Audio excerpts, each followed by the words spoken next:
Earl Grey, milk, and sugar. Congratulations on the baby. I know the time isn't necessarily optimal, but I'm very happy for the both of you. Thank you. I remember when I was pregnant with Owen. Yeah, during your residency. By the time I staged my pregnancy, I found out my husband had been killed in combat. Jeffrey. I remember. You know, they say this is supposed to be the happiest time in a woman's life. So why do I feel so cursed? I'm so sorry, man. What is it? So, we tried our best with the renal reconstruction, but what's left of Owen's kidney is just functional. The drainage is just too severe. Oh my. And then started all the dialysis. Dialysis? For how long? Reach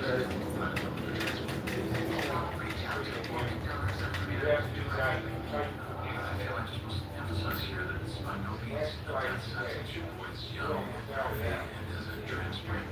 Myself, I can testify to the long-term prognosis. Take on. I got it. In fact, You like on it? Turn it off. reach out to Jeff's family as well. Doesn't he have a cousin who lives nearby? Yeah, I'll give her a call.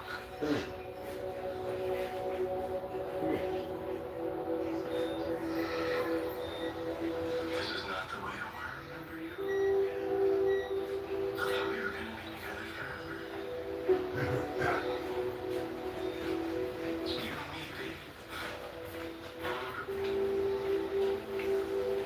You promise? You're so sweet. Don't make me so cold without you. What's happening with it, man?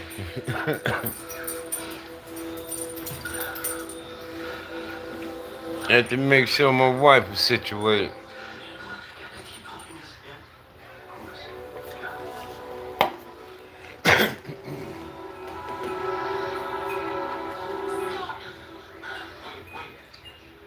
We've been ordered to keep Julian on my support for now.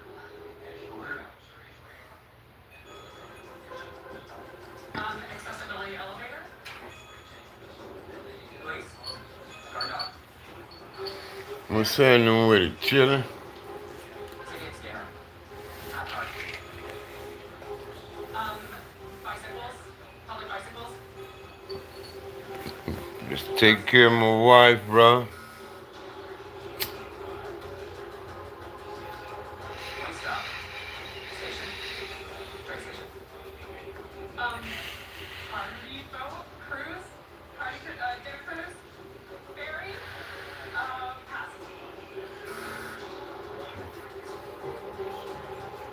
Pass. Bus stop, bus lane. Stay going. Line bike. Electric scooter. Bike ride. Seat chairs. Waiting stop. Bus up. Airplane, train controller.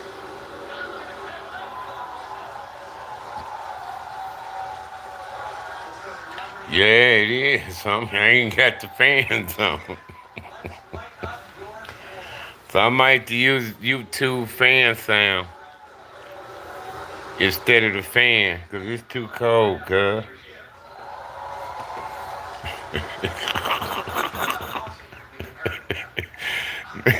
Yeah, when it get cold, I use YouTube for fan sound. Let's have a look at your possibilities. Anything speaking to you? I've had a few weeks to get to know my neighbors. Buffet. I don't want buffets often, but I do order a lot of food delivery.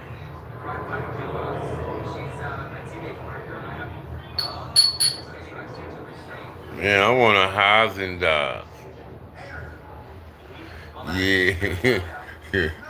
Motherfucker zipped all the way up on me.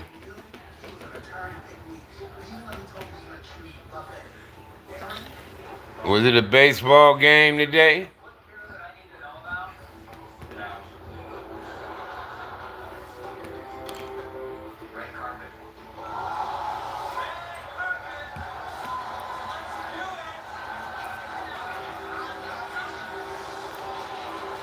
The coop came with him masseuse. No, it ain't. That's ice cream weather when it's cold. That's when a motherfucker want ice cream when it's cold. What time is it? No, they played yesterday or the day before.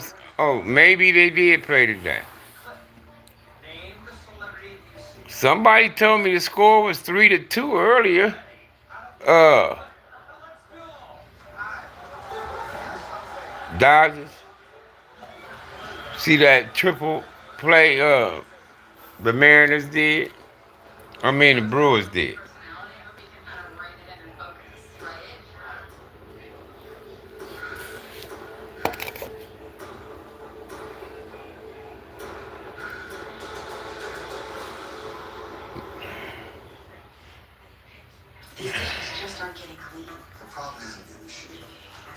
I need a snack, man. I had a burger today and some chips. That motherfucker was bomb. You triple play, cuz.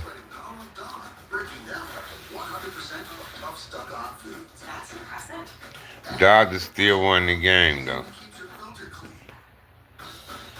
The coupe came with a masseuse. That mean the seats massage me. Yeah, that's baseball, man. You got good pitching. You can win. Y'all remember the Atlanta Braves when they had Maddox, Spokes, and all them all together? That party was the baddest pitching trio ever. Was the Braves when they had Smokes and them other two dudes. You couldn't win a game when them motherfuckers on the mound, bro. Break away to what's possible with Tremfya. With rapid remission in 12 weeks and fewer bowel movements and less abdominal pain. Yeah, that Maddox, Galvin, is them three motherfuckers right there. See, I know about that. My son was a pitcher. And the Braves drafted my son. The Braves. Because they know good pitching. Yeah, them three were some bad dudes, man. Couldn't hit them motherfuckers for shit, bro. You might get one or two, but that's going to be it. Yeah, my son could pitch. My son had all that shit. All speed, curves, breaking pitches, sliders. My son, he threw all. My son had 5-6 pitches he could throw.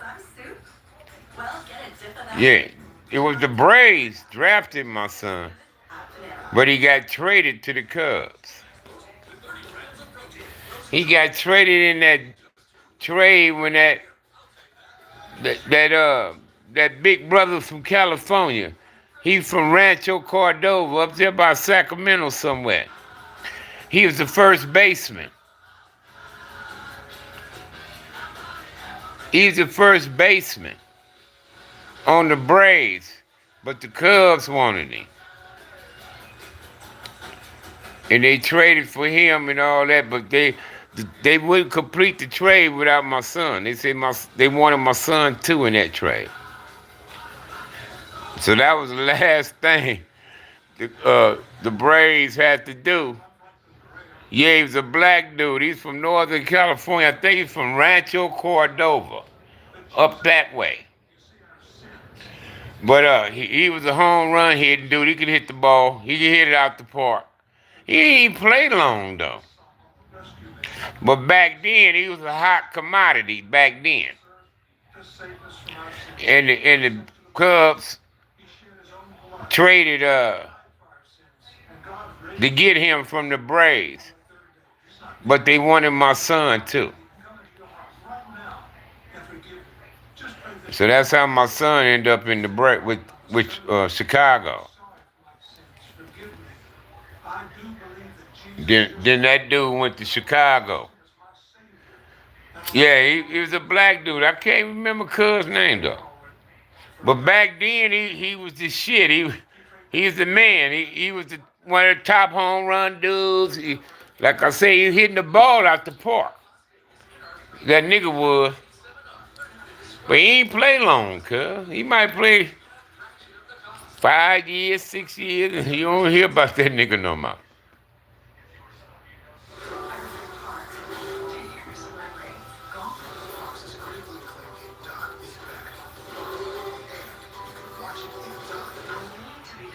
My son made it as far as AAA to the Iowa Cubs.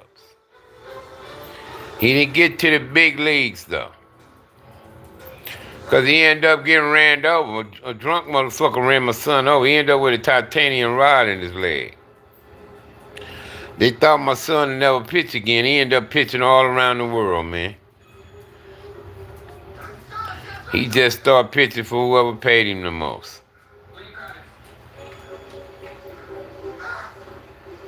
He went to Thailand and played, Mexico and played, Puerto Rico and played.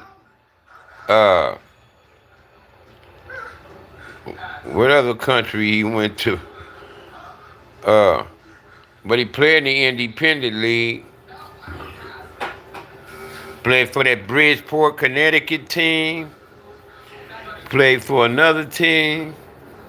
A New Jersey team, I think. And another team.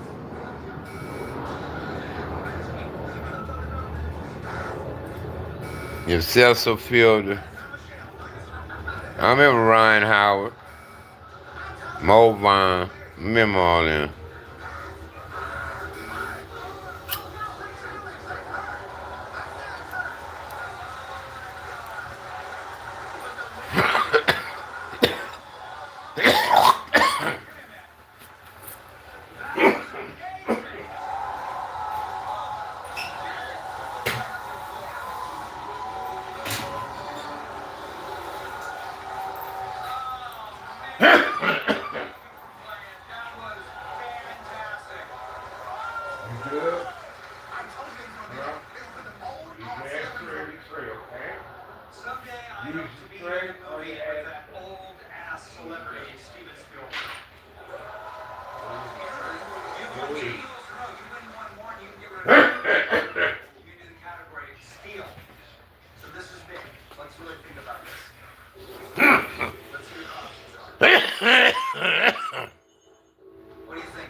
Albert Bell was a Dominican. Wasn't a black American, bro.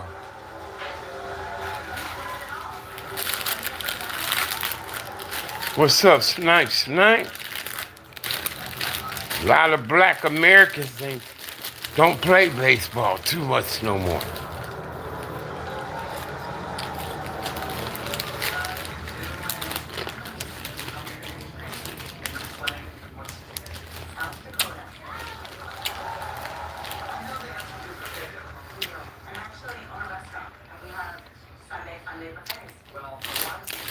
He Latino, ain't he? Albert Bell? Google baseball player Albert Bell. That's a brother. We call my son Lil Hurt. My son's nickname was Lil Hurt. Frank Thomas is Big Hurt.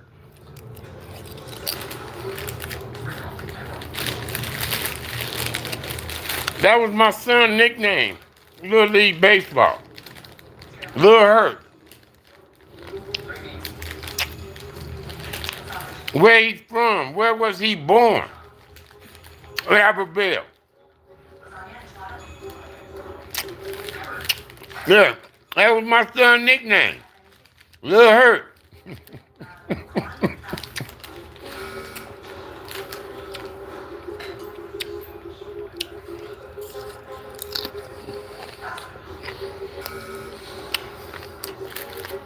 Oh, he's from Louisiana. I thought he was Latin.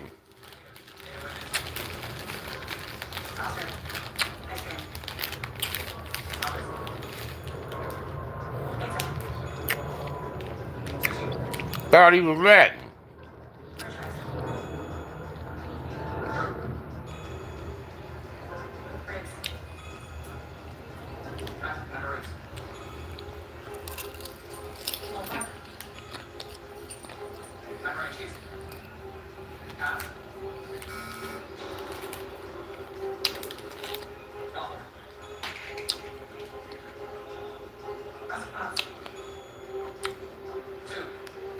Wow.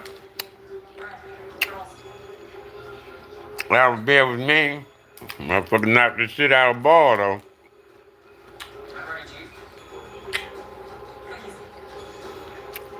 He with the Cleveland Indians.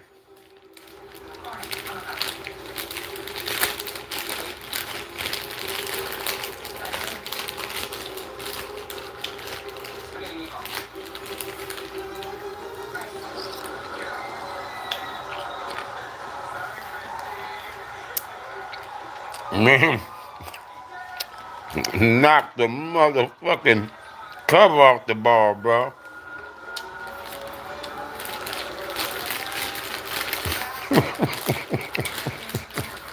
That, they said, when the fan catch his home run ball over the wall, they don't have a cover on it no more.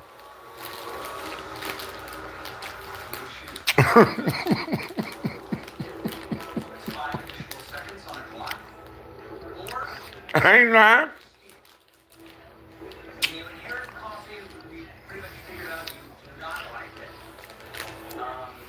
Yeah, Mo Vaughn was a Red Sox. He can knock this shit out the ball too.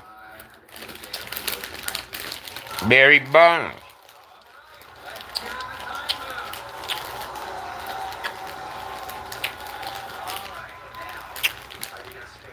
I don't like how they did Barry Bonds, man.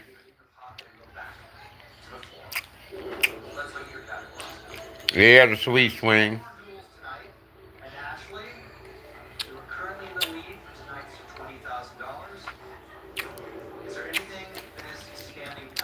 Gary Sheffield's swing was better than his.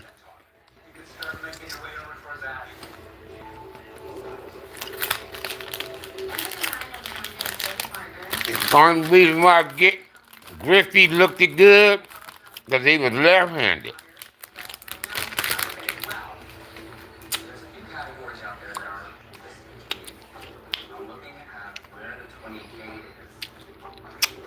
But Tony Gwynn is the greatest hitter of all time. Tony Gwynn. But he had a hell of a swing. He could swing late and catch up to your pitch. Sheffield.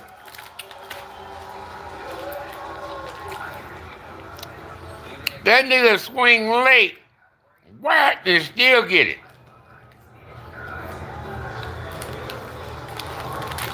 Because he'll wait till the last minute. Oh, shit, it's a breaker.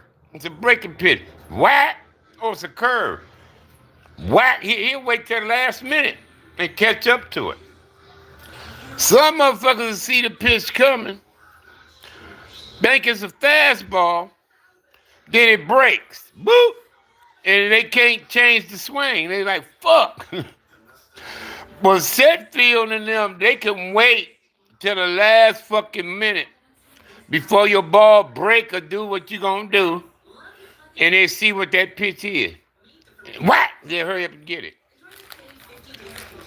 They see what, oh, it's a slider. What? Take off running. Tony Gwynn was like that too.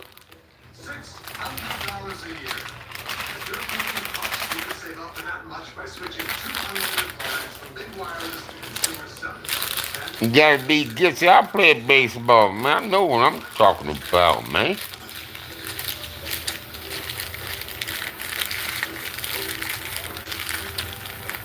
can't feel my feet. See how we can cut your bills. If you're over 50, get 2 unlimited lines for $30 a month. Greatest hitter all time, Tony Gwynn. Hybrid revolution. Welcome to Hank's Lab. Yeah, but is Hex Club really worth it? Tony Gwynn. You're looking like a go-go mom. No, I am going around. Put it anywhere he needed to be. You get one step closer to cooking like a real chef. Me? Let's go. What's up? With Hank's Lab, you get the same power that in the same Say it. the durability of cast iron and convenience of non-stick. Say it. Hank's Lab is really worth it. With holiday inspiration sparks. Yeah, he could point the way he want to hit it and put it over there. First holiday here, so we're keeping it simple. Simply decorating everything. How would you hang garlic? These will do the trick. Whether your needs are hosting or just ready, How you been though, Snipe? bring your tradition. Snipe. New Game Table scent boosters. With 2 irresistible scents coming together, you can't Of, help it. of course. Oh wow, that's fresh. Of course. Like a chimney.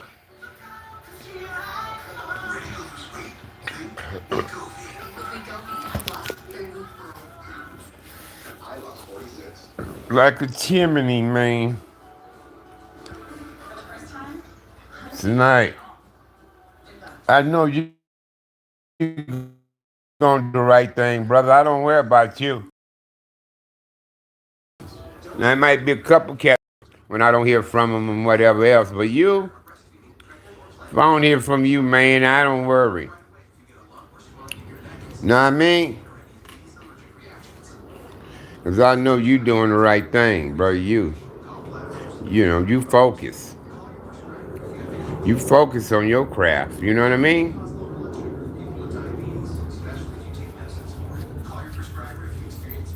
Now, I worry about Young Hog, Fire Deuce Hoover. I worry about little Keyway, West LA, my boy in the Crenshaw, you know, the little homies, I worry about them. Little homies, you know. But you, guys like you, I don't worry about. I know you gonna do the right thing, Sniper. Snipe ain't no goddamn fool. Shit. Snipe. Know what time it is, what needs to be done, this, that, and the third. So he ain't gonna he ain't going there with no nigga. I know that. Unless it's necessary. He like me. Unless it's necessary. Say what you like, but try and put your hands on him.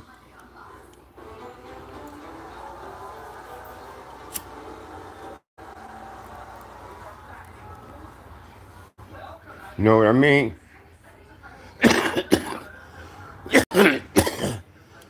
The boy.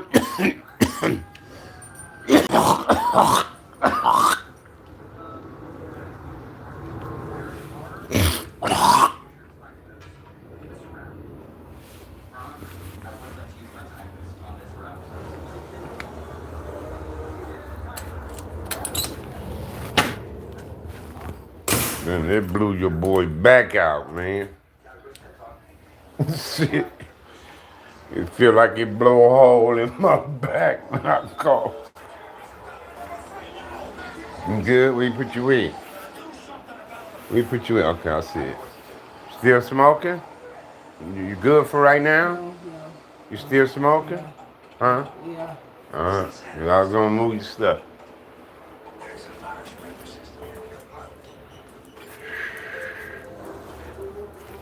Maybe I shouldn't have drunk that beer with that weed, man. We good in the motherfucker, cuz. Shit. I want an ice cream, cuz. I want a Haagen-Dazs, man. Ain't had one in days.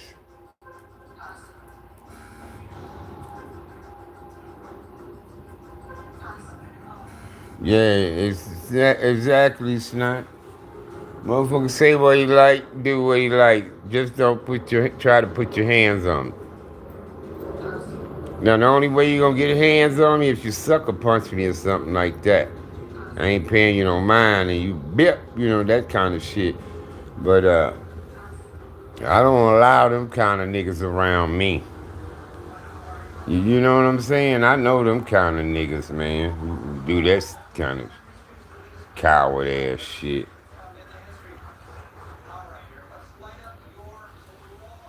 They call it dope fiending. We call it sucker punching. Oh, cuz he sucker punched dude. There's some good ass weed right here, man. I don't even know which one this is. I think it's mixed up. No, this might be all sweet Jesus right here. I know we've been mixing some up. I gave my wife a Mac 1 cone. She's in there choking like a I said, hey, you gotta hit that light. I said, that's potent ass weed right there. I said, hit the light now. I was just in there. I was just I was just in there asking her when she done with the weed so I can move the shit off the bed and get it out the way, right? She said, no. I said, you done with this? She said, no. I said, you still smoking? Yeah. I said, okay. I said, use the ashtray or the tray when you ain't smoking it, okay? I found another one on her, up on her left thigh tonight. Because I said, you want weed? She said, yeah. I said, okay, where the one that you was smoking? It wasn't there. I said, where the one you was smoking? I said, over there. I said, no, it ain't. I said, look. I showed her. I said, look, it's nothing. I said, now, where the one you smoking? Oh. I said, see, earlier I found one between your thighs. I said, between your thighs. I said, what if it was lit? What I told her. I said, between your thighs. I said, okay, come on. I said, you gotta move. We gonna find this. I said, cause you already had one. So I finished it. I said, well, it should be something in the ashtray. The nub, the stub, something should be in the ashtray. I don't see nothing. so I told her, I said, come on. So I started moving around. I had to turn her in the bed. I said, soon I turned her, cuz, and lift her up, kind of lift her legs up. Sure enough, there it is. I said, here it is right here. I said, look, it's up under your thigh. I said, why you didn't put an ashtray on the tray after you done smoking? And then that's when I had to talk to her. I said, baby, it's for your safety. When I tell you, use this or that when you smoking weed. It's for your safety. I said, it ain't getting on you like you're a child or you don't know what you're doing. I said, but you had a stroke. And your mind ain't healed yet. I said, we got one sheet with 3 holes in it. We got another sheet with 2 holes in it. And another one with 1. I said, because you lay it down on your mat, on your bed. After you seen it, I said, you ain't put it in the ashtray or on the tray. And then I said, sometimes I find it on your phone. I said, you'll lean over here to your table, and you lay it on top of your phone. The phone be burnt. I had to get Windex killer, clean the phone. I'm like, no, you don't put it on your phone. So I'm finna go in there and check on her now. I hear her cough. She in there coughing now. I said, hit the light, it's potent. But I told her, hit the light, because it's potent. She's there choking like a motherfucker earlier. I told her, Why don't you drink something? Sip some of your drink, shit. You know, but she's taking her medicine now because the nurse came over today. So the nurse she said, "Can I see her medicine?" So I gave the nurse all her medicine. I said, "Okay, she take these." But she gave me a hard time about taking these, right?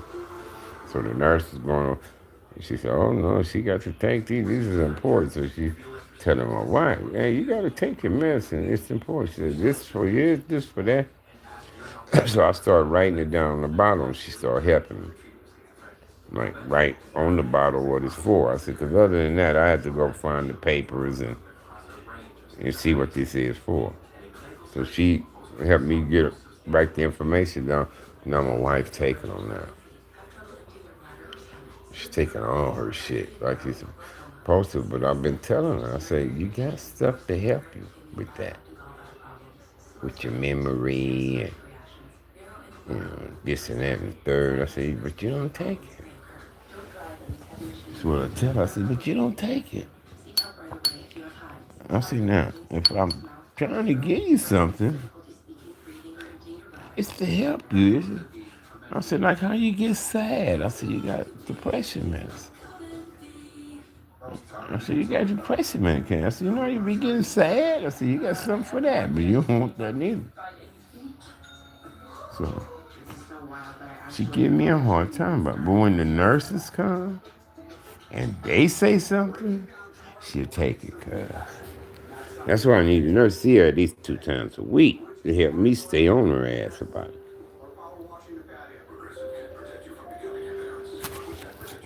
So I got her to take the last one she needed to take for the night. I said, hey, you ain't taking before me. No. I said, you took everything, yeah. Because I thought she needed this other one. But I gave it to her when the nurse told me, oh, she ate? I said, yes. She said, well, go ahead and give her the meds. So make sure she give her. She said, just give her the other sugar in the morning. And she says, but she got to take it with a meal.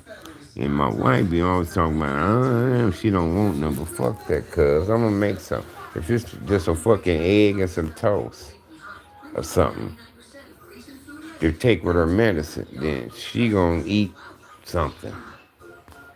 When she get up in the morning, I'm making her something. I don't want to hear, fuck that. I'm making it still. If I got to make her one piece of toast, an egg, some oatmeal or something, grits or whatever, I'm going to do it. And I'm saying, no, you got to eat something with this medication. You got to have something with it. So eat a little of it and take them. So she can't be giving me no shit about this, bro. Because I told her, it's on me. Something happened to you, they're going to say, oh, this nigga, you know. I told her it ain't happening. I ain't going to let it. I'm not doing that.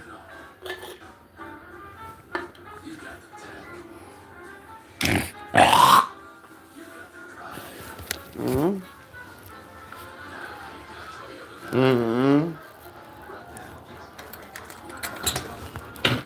So I tried to tell her, I said, something happened, it's on me. They gonna see she was home with him. And this nigga couldn't take care of, So, oh, hell no. She ain't gonna be giving me no more shit about this. So, in the morning, I'm making breakfast with pills. I'm saying he gonna do medications. I'm saying, he said, you gotta have food with your meds. I'm saying, here, take these. They're important, take them. I don't wanna hear no more. You good? You all right? Still smoking? I can move that stuff? All right. We can move the weed too? All right. There we go. We're going to move this out the way. Okay. Where you drink? It's on up there. The remote can stay with you. And I'll take the tray. All right? I love you. I'll be in here soon too. Okay? All right.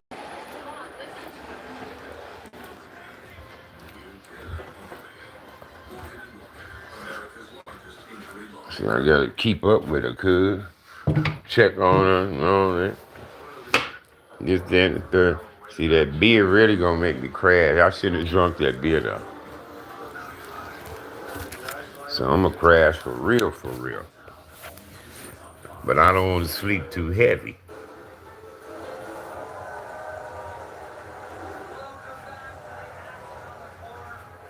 Yeah. No, my wife was born in '63, January. I was born August '61. So I'm like 17, 19, 20 months or something older than her along that line. You know what I mean? It seemed like I'm 2 years older, but I'm not. I'm 64. She's 62 right now.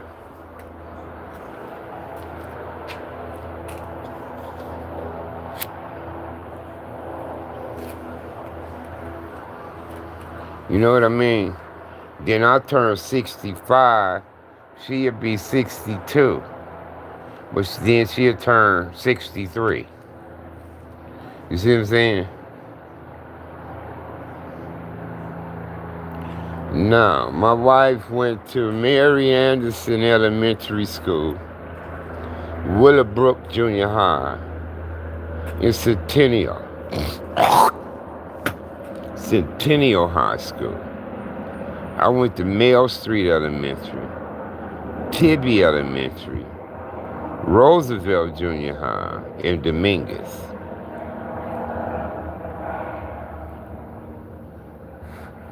She went to school with the Front Hoods and Mona Parks and West Side Pyrus and them kind of dudes. I went to school with the East Side Pyrus, Atlantic Drive, In Hood, South Side, Spook Towns, you know, them dudes. Pan Ass Family, they Kelly Park now. Yeah, that's in Corner Pocket.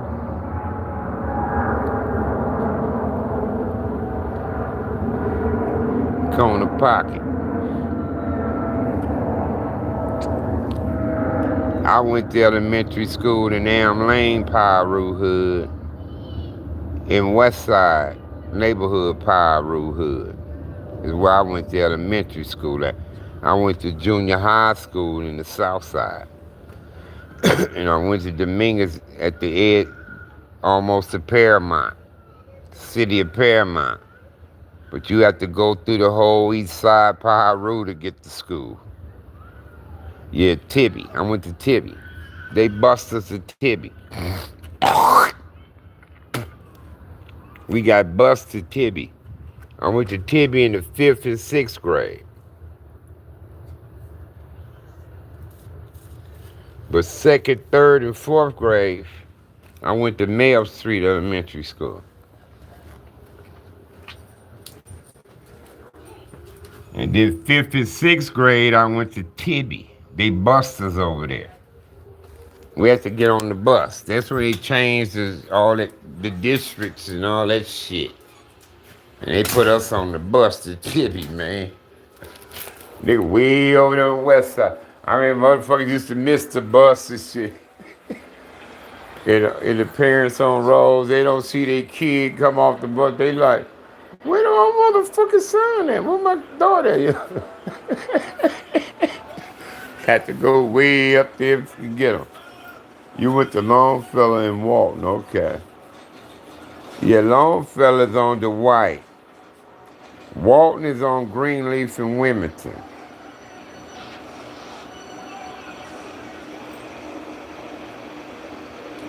Got bus to Dominguez. Now at the time we was there, Spooktown came to Roosevelt, but not Dominguez. They went to Compton High. We got bused to Dominguez. Treetop got bused to Dominguez. Fruit Towns was coming to Dominguez. Got bused to Dominguez. Yeah, it was some fruit towns at Dominguez when we was there too, and some treetops. Cause Timothy Mosley, Frank Logan, all them niggas lived over there. Treetop, that area. Lincoln, Roosevelt to me. Yeah. We used to walk the mail, got bus to Tibby, then we walked to Roosevelt. Walk. For 3 years, I walked to Roosevelt 3 years. Walk to school. A lot of time nigga didn't make it. we went somewhere to steal or do something. We used to tear Long Beach up too. Back in the day.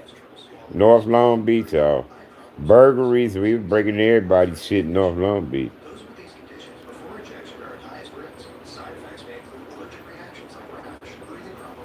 Yeah, yeah. I used to ditch a lot at Roosevelt. There were times I ain't come to school. I might show up later. You know, them last 3 periods or some shit. Lunchtime, they can pop up on campus. Yeah, yeah, all them fat. Compton sold all that land to Dominguez. All that shit over there, before you get on the other side of the 91 was Compton, but it ain't no more. They sold some of that to Carson.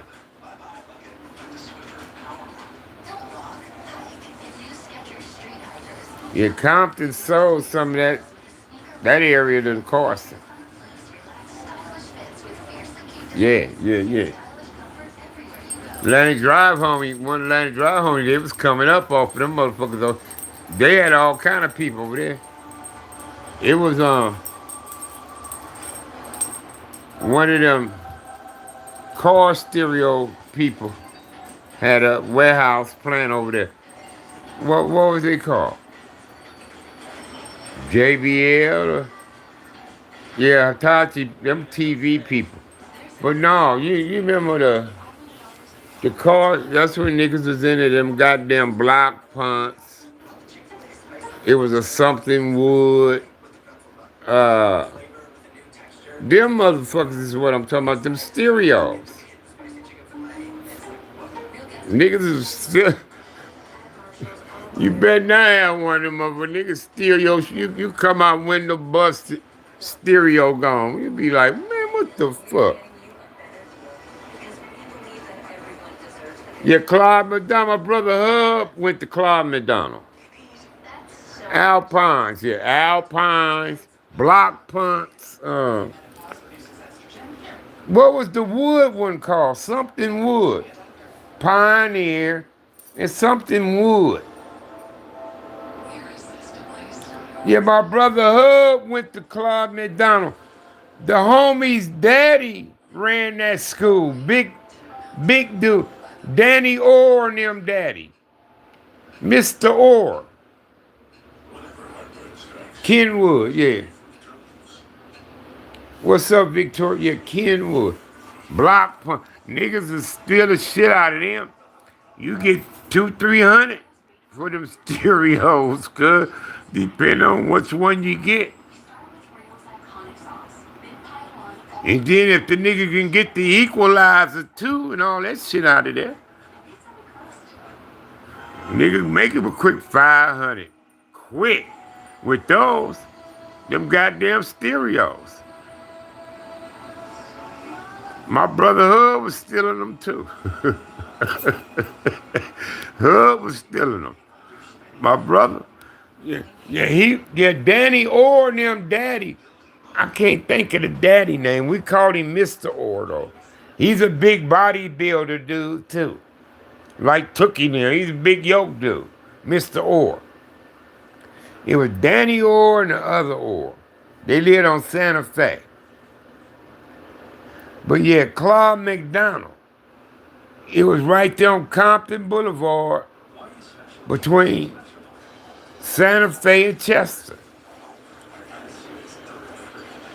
Not couple buildings from that Jehovah Witness church on the corner. It was Claude McDonald.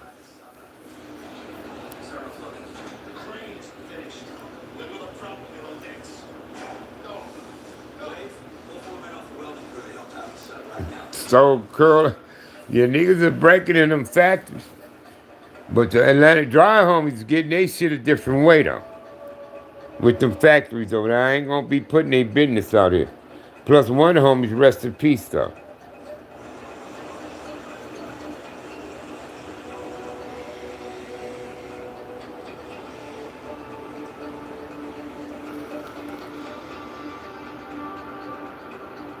Yeah, Hub was the baby brother.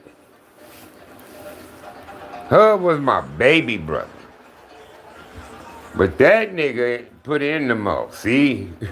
That little nigga there, he was something else. Because this shocked me. I didn't know my little brother was getting down like that. I was in jail when he bust out. And I was worried about him too.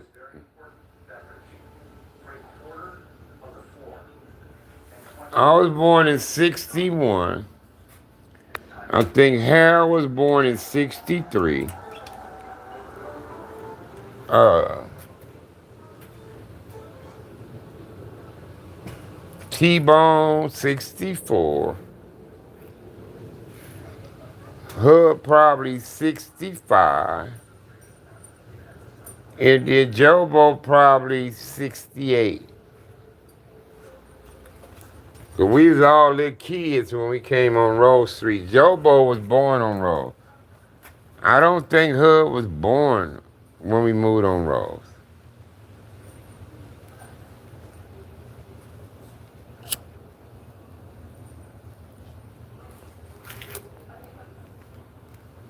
I don't think Hood was born in, because I don't think Jobo was born in the 70s. Jobo was born in 68 when we moved to Compton. We came to Compton January 68. Jobo was probably born March 68. My mama was pregnant when we moved to Compton.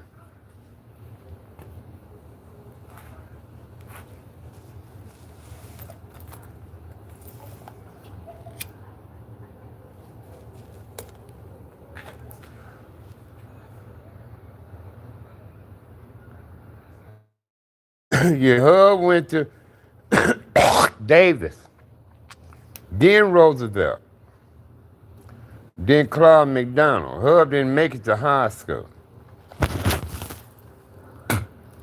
T-Bone, H, Hub, they all went to Davis.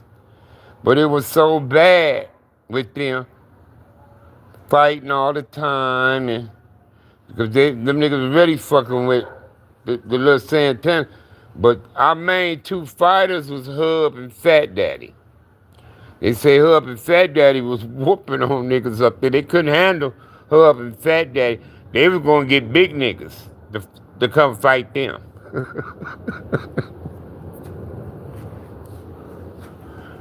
They said niggas going to get their big brothers when Hub and Fat Daddy beat them up. One nigga told me on YouTube, he said, man, the best fight I've seen ever in my life, he said, was at Davis High School. He said, the Hartfields against I ain't gonna say who the other people were. He said, but your brother Hub and T-Bone, them, he said, they was fucking them niggas up. So that nigga got his big brother to come up there the next day to fight Hub. And they said, Hub beat him up too.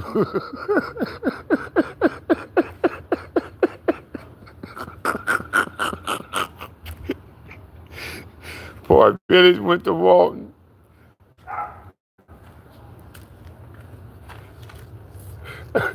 They say Hub beat him up too. I ain't gonna say these niggas' names and what set they from. But these dudes wasn't blood. They was Crips though. But that one Crip dude I'm talking about, my brother Hub and them had fights with, he was a motherfucker too. But he was from another hood in Compton. They went to Davis too. He was up there giving them Pyro niggas hell at Davis. But they couldn't handle Hub and Fat Daddy. Yeah, at Davis Junior High School. It got so bad they switched our district back to Roosevelt. See, Hub, Harold, T-Bone, Gangster, Fat Daddy, T-Wee, Mondo, all them was at Davis. All them niggas was at Davis. Joint from 107 Hoover, Snake from 107 Hoover, Big Bam, all them, they was going to Davis. And they had to walk.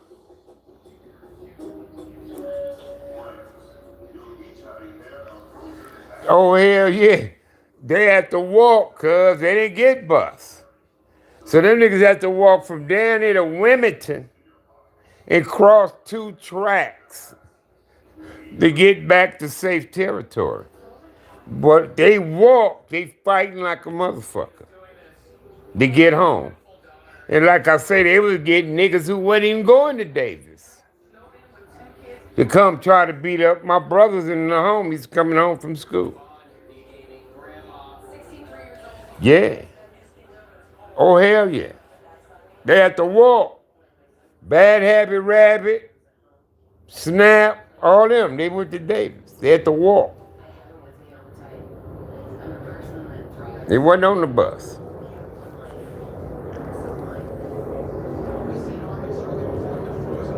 Oh, hell yeah. Santana's is there, Palmer's is there. And I don't know what other Crips, but our hood and Palmer was going. Summer school? Man, fuck a summer school. I was working summer job. I ain't doing no summer school. Fuck that. I used to work for the Cedar program when I was in junior high. 7th, 8th, and 9th grade, I worked the summer.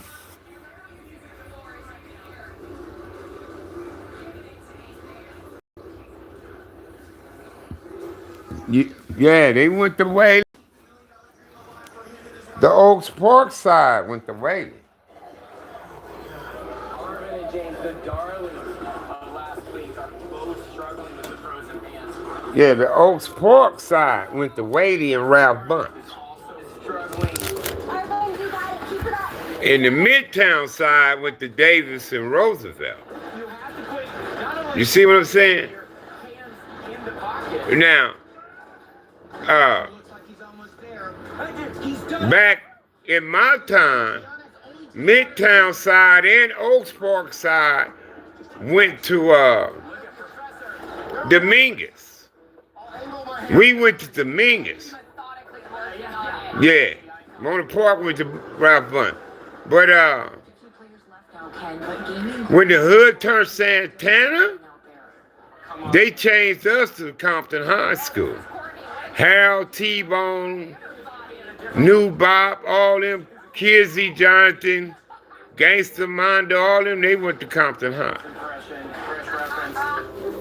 Listen, $1 million is on the line. I know. No shame, no gain, you know what I mean? By any means necessary.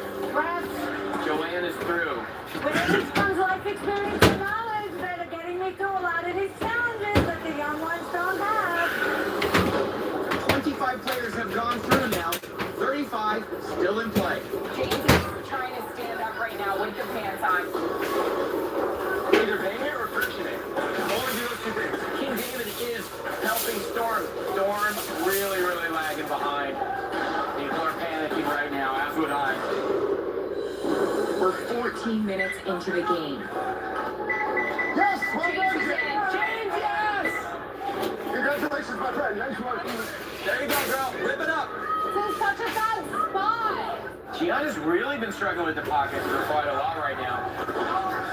Arvin is really struggling. 17 minutes into the game. 16 players left. Fatigue is setting in at this point. Yeah. What's up, Baldwin? Finna make me a sandwich, man. Shit, I got hungry, cuz. My fucking finger hurt, though. King David's through. Fucking finger killing me, bro. He's never been in a Final 3 or a Final 2, to Yeah, my that's knowledge. true. Arvin trying really, really hard. He's got a leg through, Ken. Does Gianna ever Plus, get I better? clipped him and used that foul on him, man. I know, that was annoying. How y'all doing? beating her in every game so far. Nigga want some ice cream, man. Okay. 5 to go.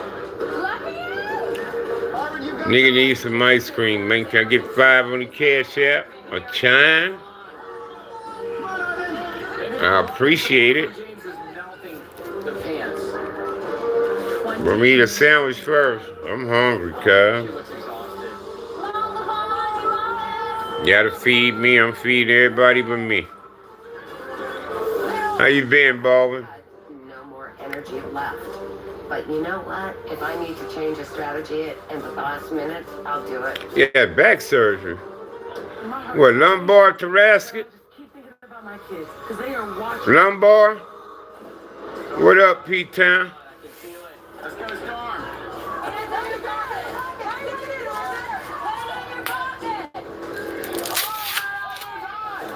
Mariama almost in the bottom again. She just keeps scraping by. Wow. 4 to go. Arvin is being examined right now. He's got Where you had the surgery at? Arvin! Wow. Look at James. Oh my gosh. I have lots of friends rooting me on and giving me great advice, and I was able to just break that ice and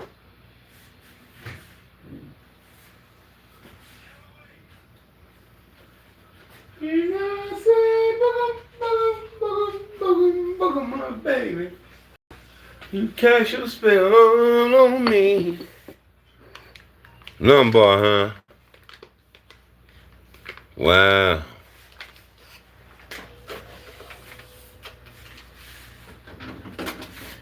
And I say, boogum, my baby.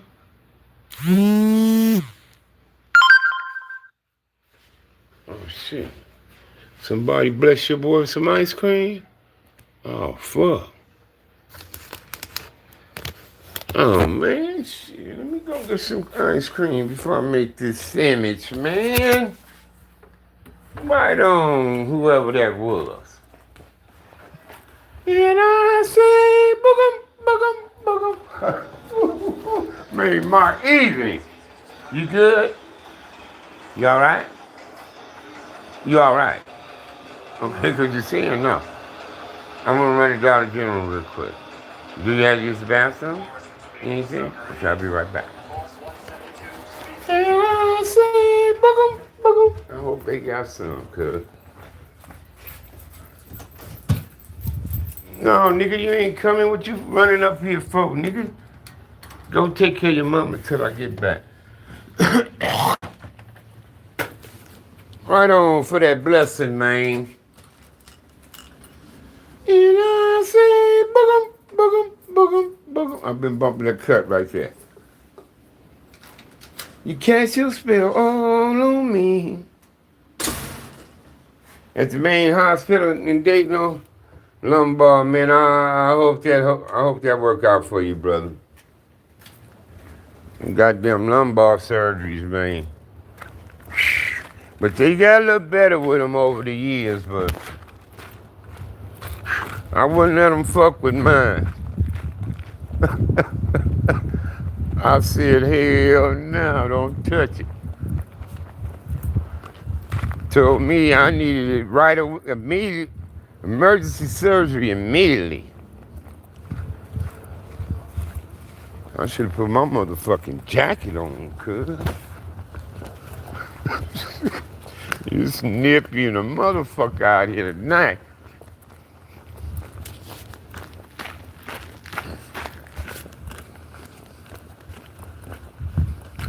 Hey, LaShawn.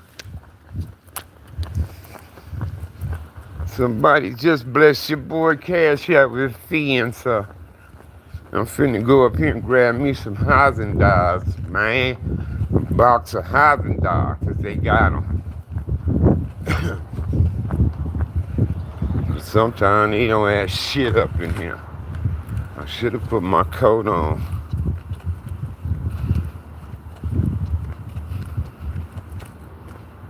Oh, okay. I heard of those. Yeah, I wouldn't let them fuck with mines, bro. They said, y'all remember that time I was partially paralyzed? And I was laying out there at the emergency room parking lot because I couldn't walk. And the security guard came and got me with a wheelchair.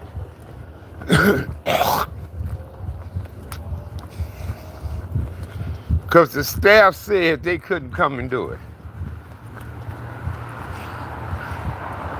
I called the ambulance. I said, y'all motherfuckers come bring me to the door. They said, where you at? I said, I'm in the emergency room parking lot. See, where y'all sitting between some cars. I say, but I'm finna drag myself out here. I had to drag myself out in the open. And I yelled to a nurse. Looked like she was going into work. I said, I need a wheelchair. I can't walk. Get me help. She said, okay. And then nobody came. So when I called for the ambulance people called the emergency desk. And they say, y'all can't get him. Shit, y'all out in the parking lot. And they said that they couldn't. They said, now, if I was at the front door, they was allowed to. But they said they couldn't do it in the parking lot. Come out into the parking lot and do it. So the security guard came and got him. He got a wheelchair and came and got him.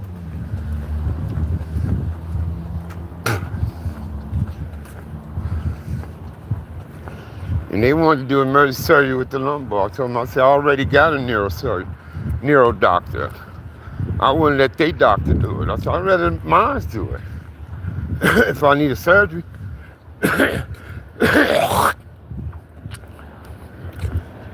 But by the time I made it to him, my back wasn't hurting like that no more. It wasn't hurting no more, and I was walking again. So my neuro doctor said, shit, if you're fine now, we just wait.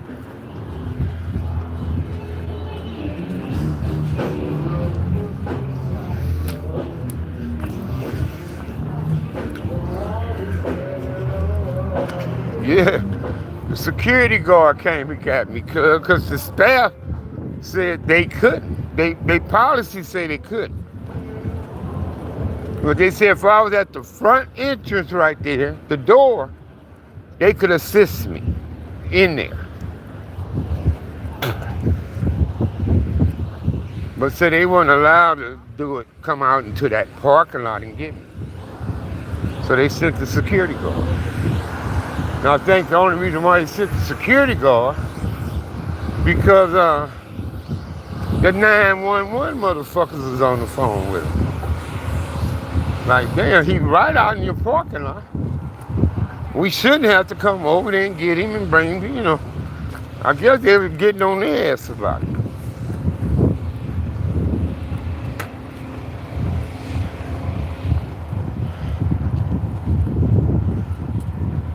Yeah, I was finna make me a sandwich, but since cuz bless your boy with the fin, I said I'm gonna go grab me some housing dogs first. You know, I love me some motherfucking housing dogs for some reason.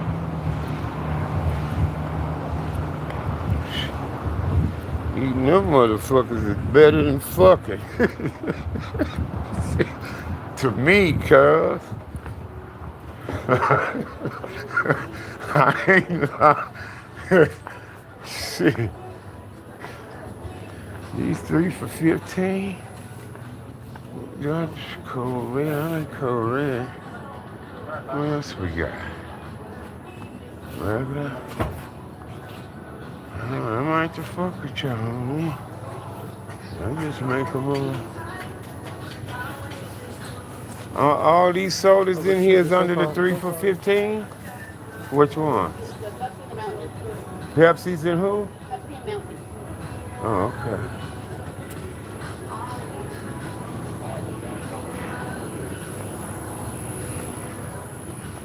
Anytime a nigga come in here, nigga ain't got enough money, cuz. There's always some shit up in here. You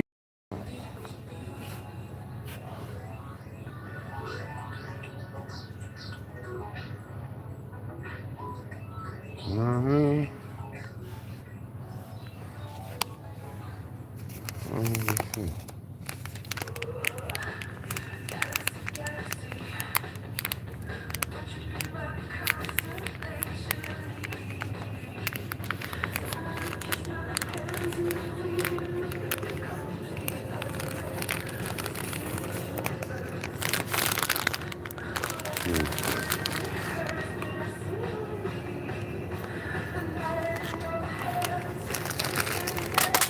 I'm go like this here.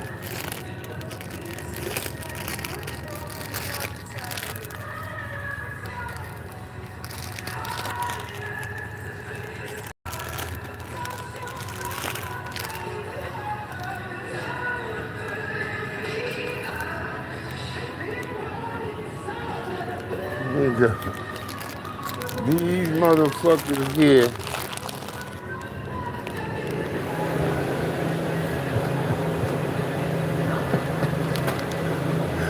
motherfucker, I ain't lying, cuz. Nigga, I'd rather eat these than fuck. Or she gonna have to wait till after I eat these motherfuckers to fuck. That's how good these motherfuckers is. Shit, nigga, I ain't lying. Shit. So I had 5 more, I'll go get another box. No, I'm telling you, cuz. It's just one line?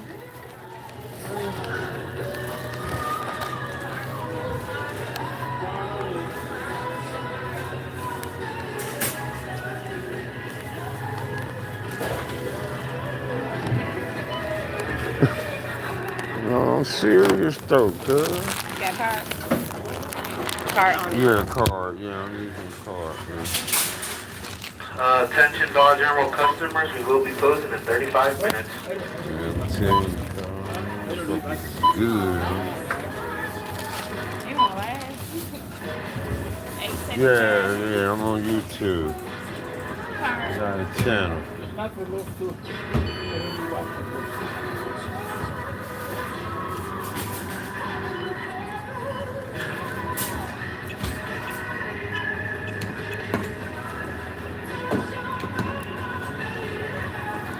I had $4. Think. Oh, I got it. Cool. Thank you.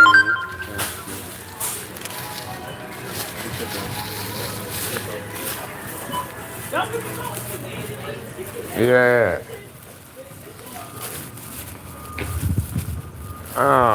I can ask you. Hey, they was asking me, who was that asking you on where you on? They said, can they see you? Can they see you? They want to see you. They say make her famous.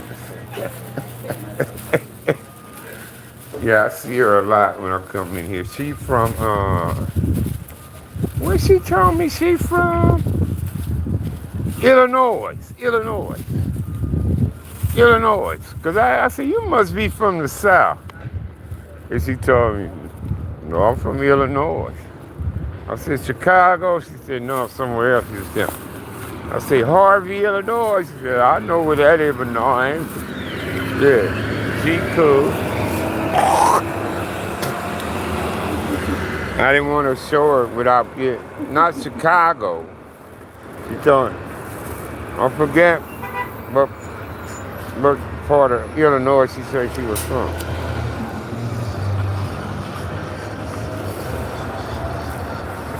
But she told me, no, not Chicago. And I said, would that be by Harvey, Illinois? She told me, no. She said, I know where that is, but no, not. Yeah. I didn't just want to put the camera on her like that. But y'all heard her talking to me, huh? But she said, you on live? I said, huh? She said, I said, yeah. I said, oh yeah, on YouTube. I said, I got a channel.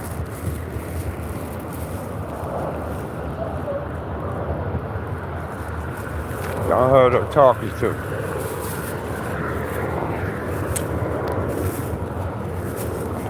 When I used to go to the hospital, that security guard from Brooklyn used to get on here with me. Remember?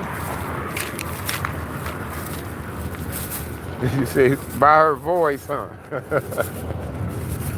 Yeah, when she first started working here, I hit her up one day, you know, because she'll talk to you, how you doing? You know, they talk to you when you come in.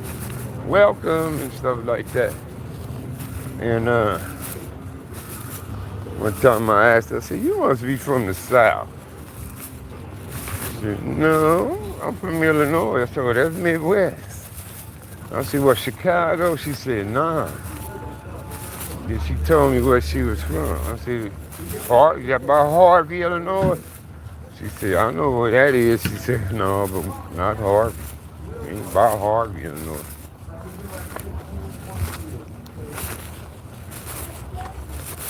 I heard Harvey, Illinois is tough out there, cuz.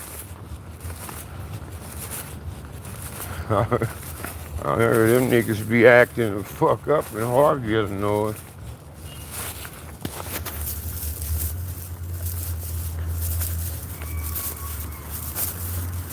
Yeah. You say, now y'all know her, huh? Plus she waved at y'all. Plus she waved, huh? I said, they heard you speaking to me. They wanted to see you. Can they see you? That's what she, I put the camera on and she waved at y'all.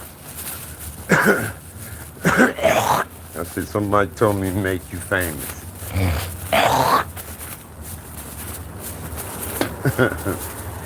Man, I want to thank you for that donation, man. I don't want to shout his name out. Maybe he ain't that type of guy. But thank you, brother.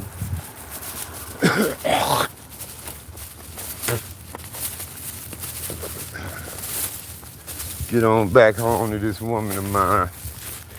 I'm not too nervous. Because I know she ain't got no lighter, so. I know she ain't got no lighters, man. You feel me? Because she told me she was good. That's that potent ass weed. She said she good. So you still smoking? She said, nope. I said, I could put this away. She said, yep. We gonna put this up. I said, I love you.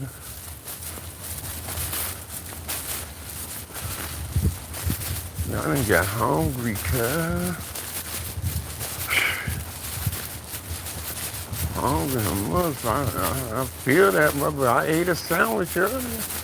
You don't see me make a burger. But I'm still fucking hungry. Maybe I should just eat me a bowl of cereal, cuz. Call it a night. And an ice cream or two. Call it a night. I'm gonna text him in the morning. He should be back in town by now. Because he told me I have to get back in town to schedule the surgery. Said he got to have a surgery. So, but he texted me a couple of days ago. And then I could see him responding to some Instagram stuff.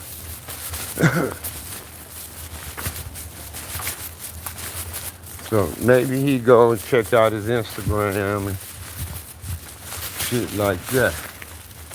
But I don't think Cuz trying to do no talking right now.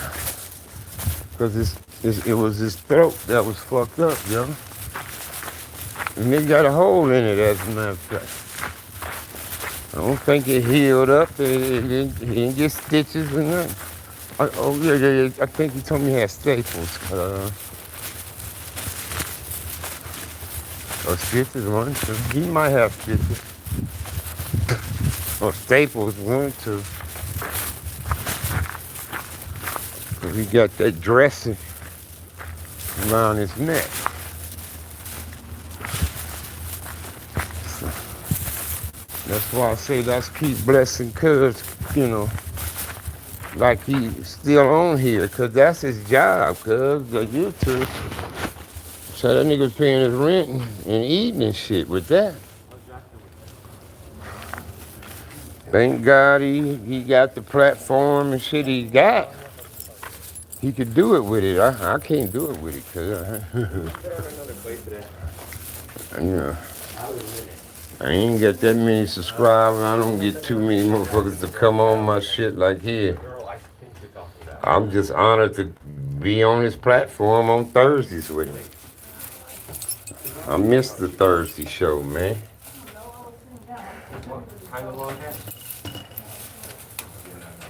You know what I mean?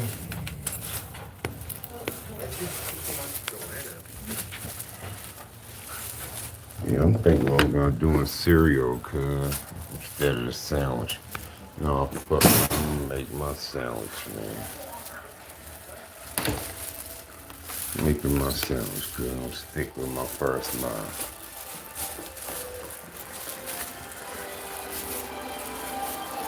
You good, baby?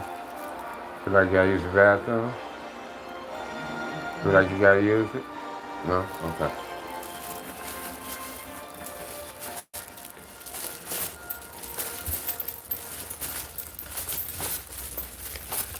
Oh, fuck. Yeah, man, I enjoyed the Thursday show. Motherfuckers talk to you on there. They talk more than y'all on my shit. Shit. You know?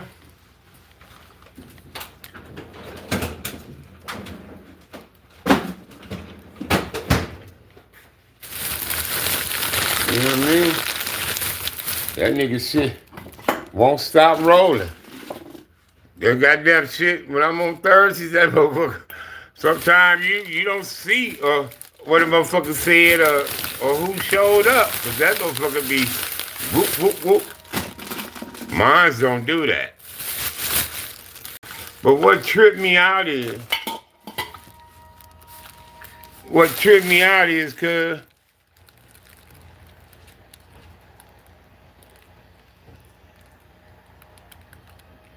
yeah, I don't hear nothing out of Crippo.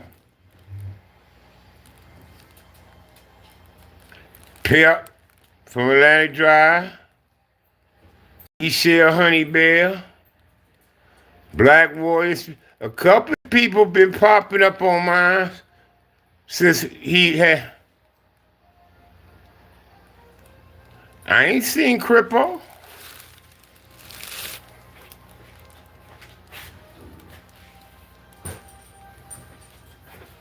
And I texted him a few times a while back. He ain't respond back.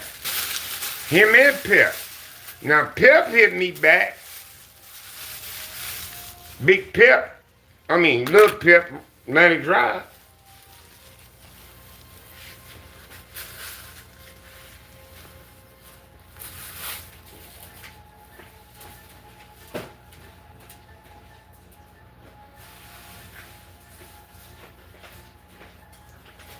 And then they used to come to Vegas, what, April?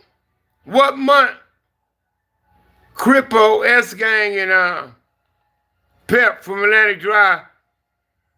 Last time we did it, Fitzgerald came. Fitzgerald, the one that did me and Ken Max song, he was there because he did the cooking. Fitz did. We did it at an Airbnb. Uh, the last one we did. What month was that? Was that April?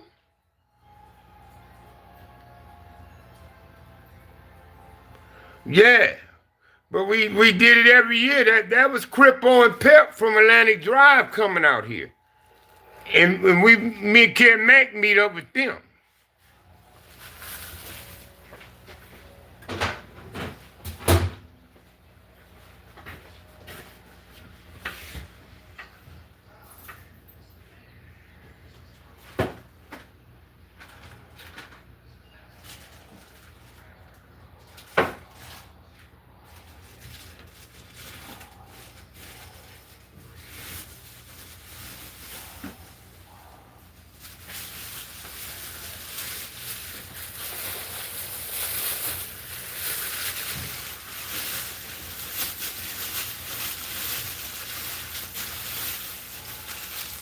And me and Ken Mack was meeting over Cuz.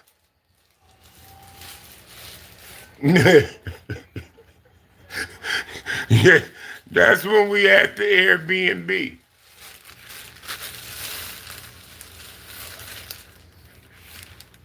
Yeah. TPK moved back to Arizona. They got a nice spot, cuz. You must got good credit or something, man.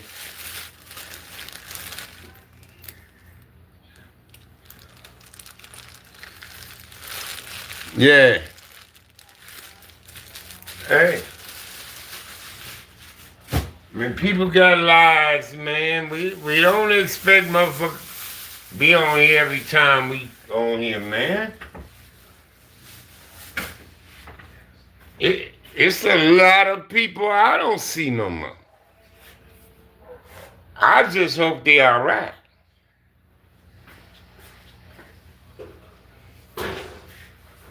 You know what I mean? I just hope they all right, bro. That's all.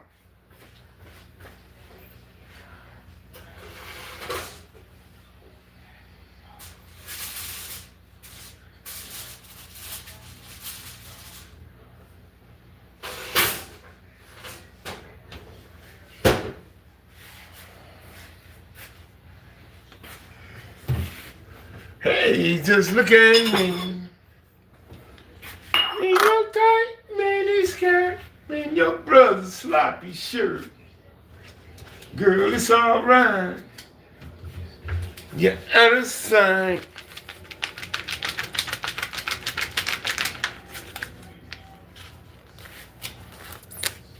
And I say, boogum, boogum, boogum.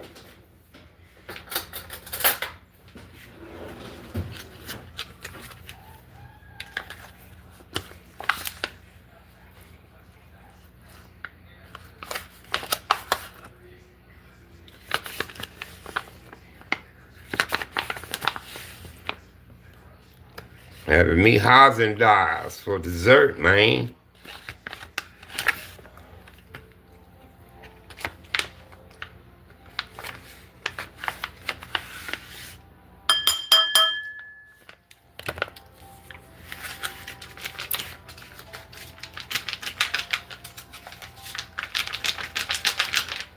Yeah. Big Bro Keystone.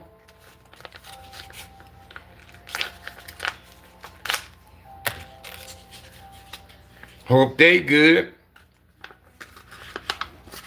See, I should have got a line on Big Bro Keystone, huh?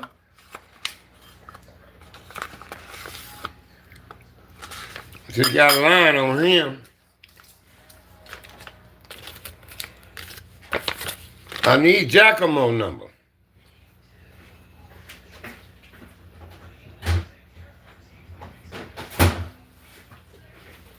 I need to get a number on Giacomo.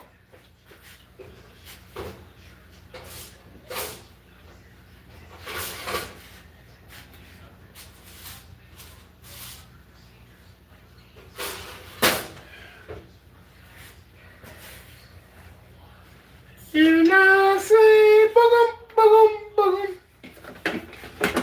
Boogum, my baby.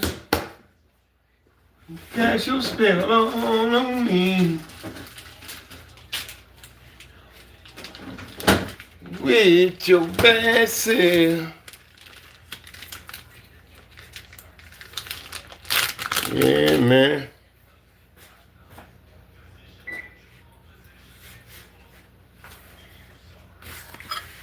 Make me a sandwich, man.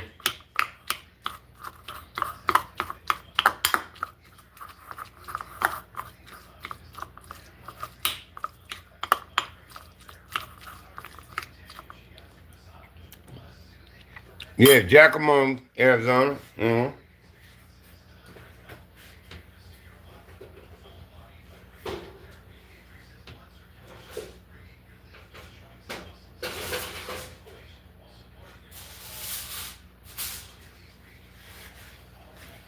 Big bro Jimmy Lavender, man, always calling me from Facebook. He got my number.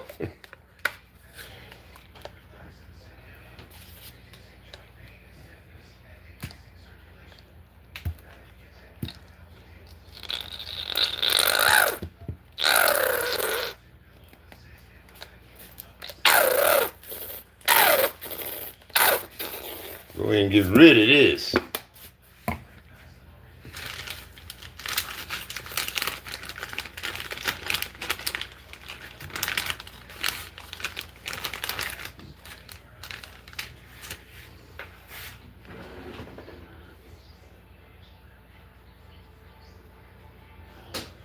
Slick Roo? Slick Roo?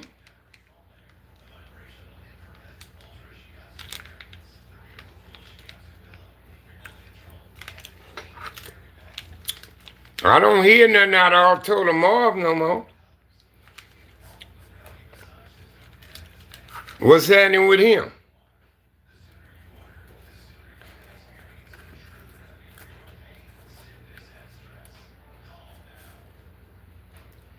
I don't hear nothing out of that nigga no more neither. They don't run across my timeline, bro.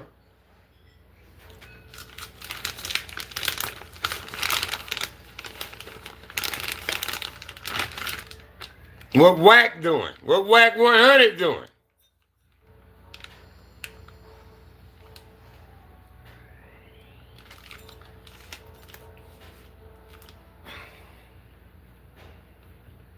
Some dude, 80 bands from Main Street, popped up on my thing today. I don't know nothing about Cubs. I ain't never heard of him till today.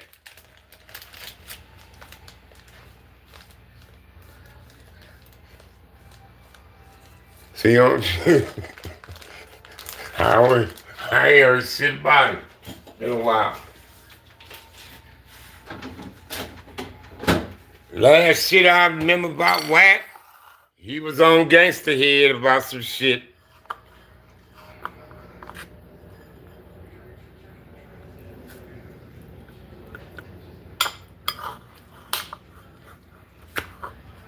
I don't hear nothing about Loose Cannon. Nothing.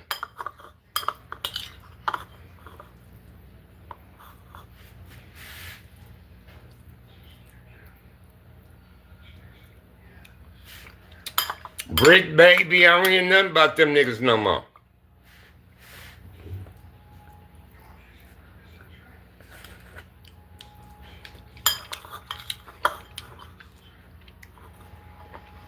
Yeah, somebody told me cartoons, hey. He ain't about that shit no more. I was happy to hear that.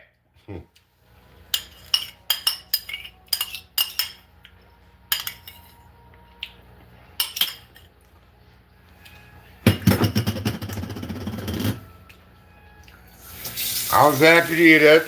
That's the best thing a nigga can do. Is get past that gang life and move on, bro.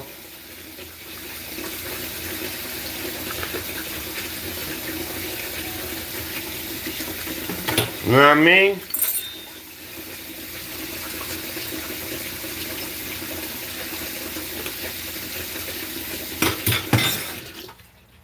Somebody told me that.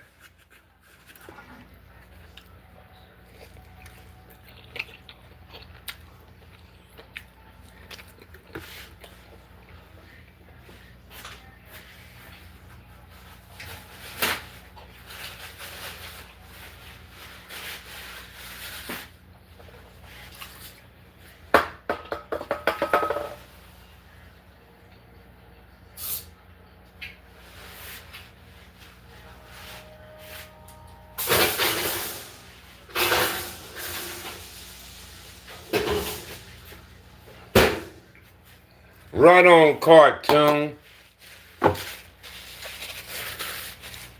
Right on, cartoon. I salute you, bro.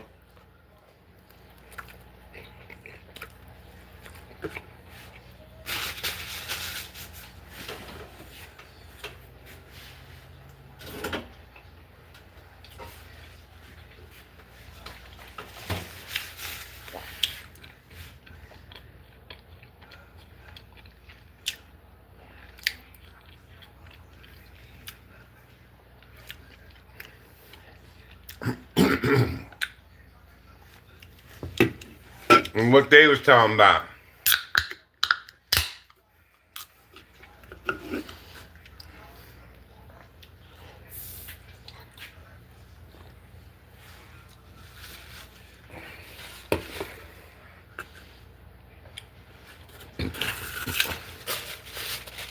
I hollered at Nelly and said, let's do something, and he ignored me, bro.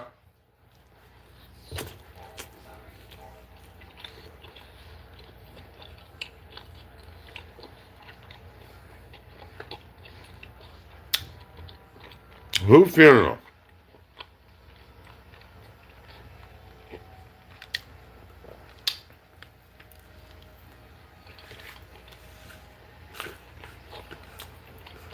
But one of the homies up that come on here told me they saw Nelly at the funeral.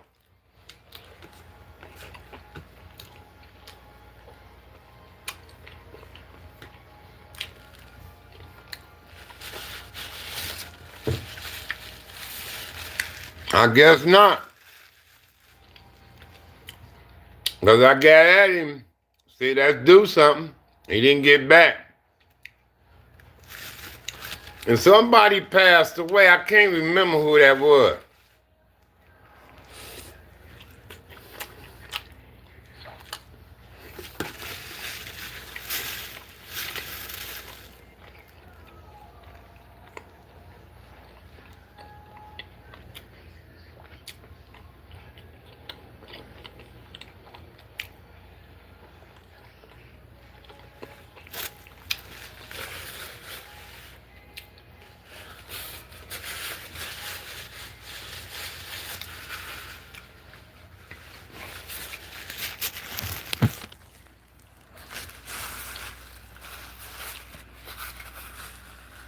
I forgot whose funeral that was.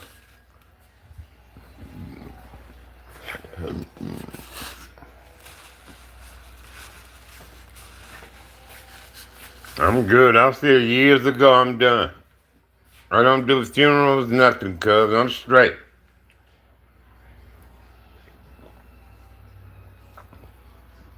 Nothing personal.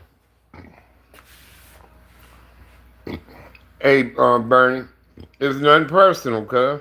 I don't want a funeral. I'm leaving Pacific notes for my granddaughter. I'm gonna tell her I don't want a funeral. I'm gonna tell you do what you want. You cremate Pawpaw, you can bury Pawpaw, but I don't want a funeral. I don't want no motherfuckers at the podium talking about me or anything. I'm good. Just letting me rest in peace. If you want to say happy birthday or something, or my birthday come up or something, that's fine. But I'm good, cause I don't need no shenanigans. I'm good.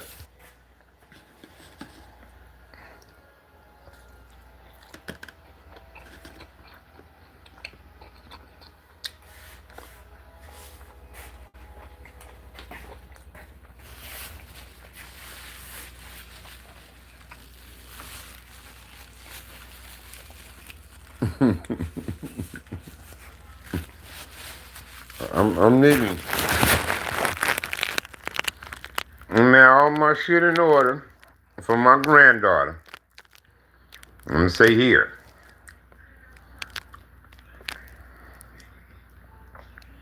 When your pawpaw is gone, this what you gotta do.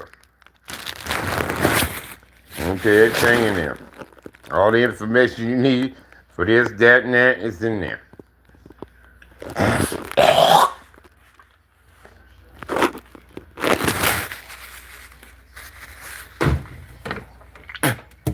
And I'm gonna make sure she know I want no funeral. I don't want no wake. Motherfucker looking at my body, signing a book. I don't want shit.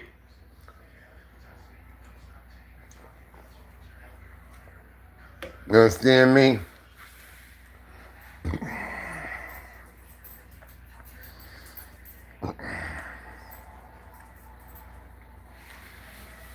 I'm gonna tell you, you can cremate pawpaw or berry pawpaw, you know, but that's up to you.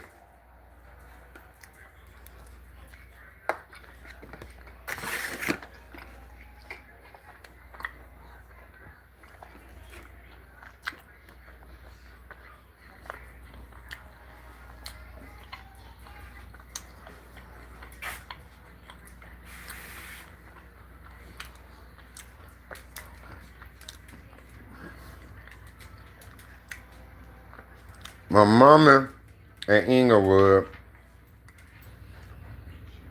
Hub is at Inglewood.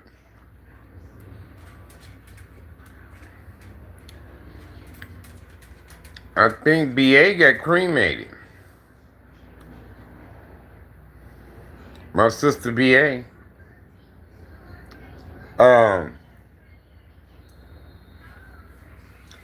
My daddy is at the Veterans in Riverside, Veterans Cemetery. And my brother Harold's at that Muslim cemetery in Lawndale, or Lancaster thing. Lancaster. It's a Muslim cemetery there.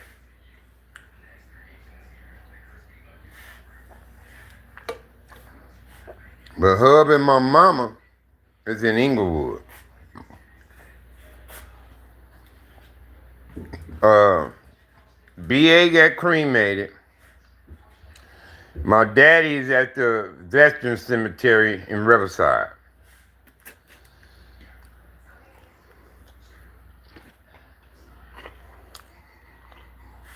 Mm-hmm.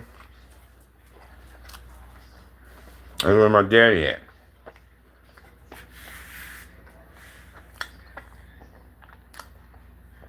My older sister Puddin is still alive. Sita's still alive. Me, T-Bone, and Jobo.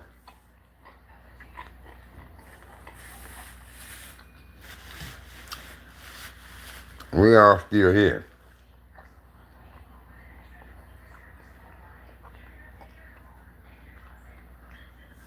My dad was Navy. My daddy served in the Korean War. He was on the same ship with John Fitzgerald Kennedy, the president that got killed in Dallas. They was on the same ship. My daddy had pictures of all them and shit.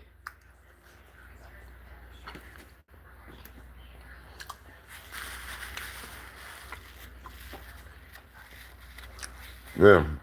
4 boys, 4 girls.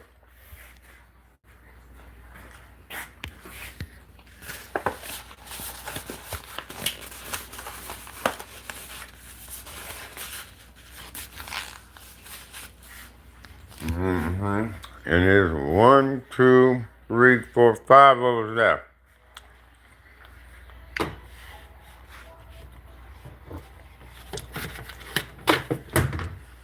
Me and T-Bone putting seats in Joe Bob.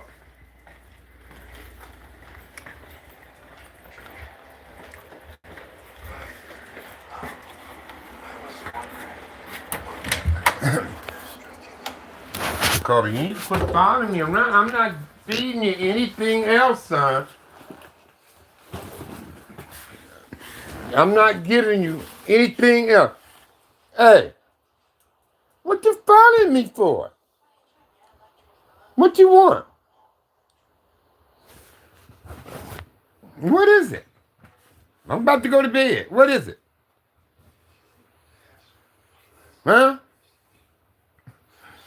Oh, this damn dog of mine's, cuz he...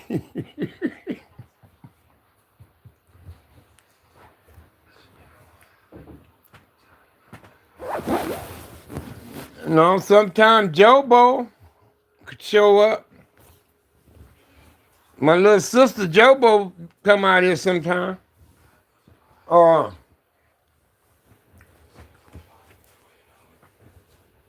uh, my oldest sister in Louisiana. Yeah, I mean, Kobe's following me around. What the fuck he want? Then sometimes he act like he want to get in the bed with my wife, so I put him up there. And then his ass end up back in the living room with me. So I'm like, what the fuck you want? Now, if you want more food, he ain't getting none. He better get his ass out of here. Shit, it's fucking 10 o'clock. You know damn well I ain't gonna get nothing to eat at 10 o'clock at night. I feed their ass about 1 or 2, 1 o'clock. And I would get them some seconds if they act like it up until around 6. Now, if they eat what I give them and they act like they good, don't want no more, get past 6 o'clock, if there was anything left, I'm going to put it away. Yeah. Well, you fucking following me, following. I'm like, what the fuck you want? Damn. You know what I mean? What you want? Because if this food, you ain't getting none.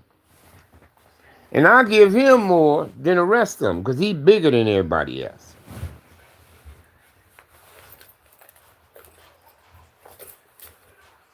So I give him more.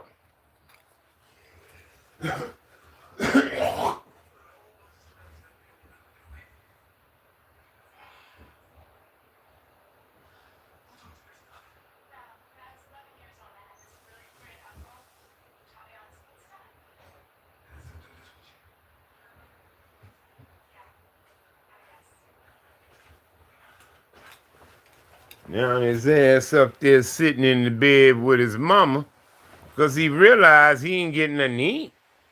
If that's what he was trying to do.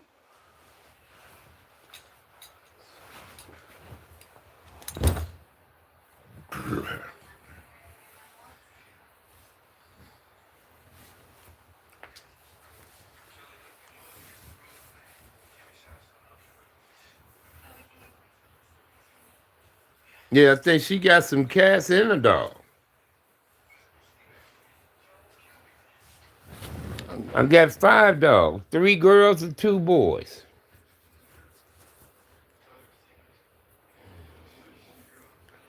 And one of the girls and one of them boys is the mother and dad of 2 of those girls. No, I'm finna go finish. Ooh. I'm just getting in my pajamas, man, because soon I'm done with y'all. I'm going to fucking bed. But I'm going to go in here and close these curtains in my wife's room right now. So I ain't got to worry about it when I get in the bed. Then we got a nurse coming at 7:30 to draw blood from my wife. I told her 7:30 is early. But I'll get her up for you, is what I told her.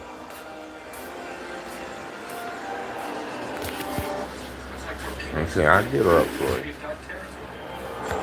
So she said, she called and said, I'm the nurse who's coming to draw blood from your wife. They want her to have labs done. I said, yeah, I know. And I said, when you want to come? She said, well, can I come tomorrow?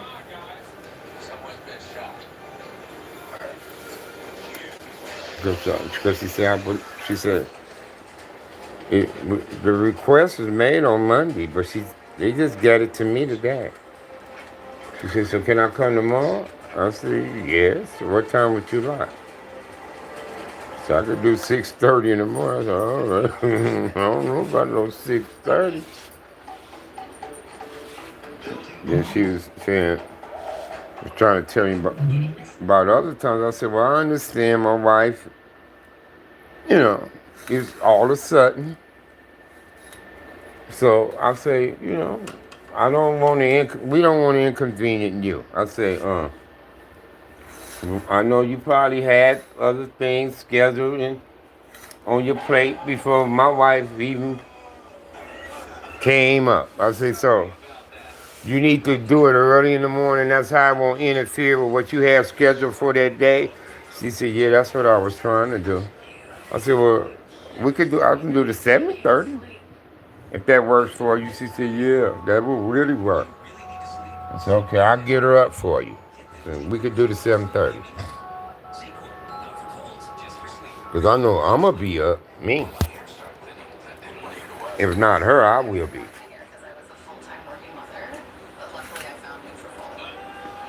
And I'll get these damn dogs out the house where they won't be barking and acting a fucking ass. And I can let her on in to draw the blood. My wife could go right back to sleep. Shit.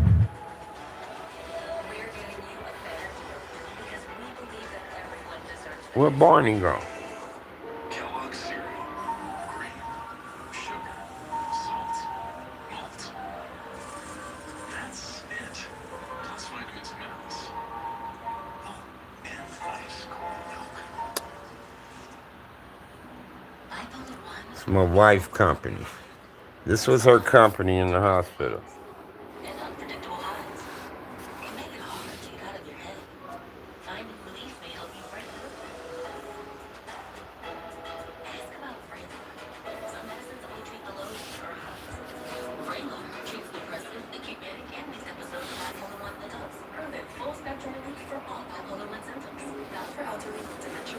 Oh, you teacher. You say you're a school teacher? No. You don't want to lay back, baby? You don't want to lay back and lean your pillows down, son? You don't? You fine like that? I don't like how your neck be... I don't want it to get crooked. Get a crook in it. How you have your neck?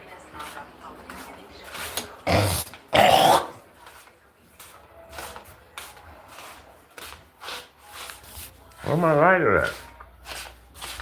In my way.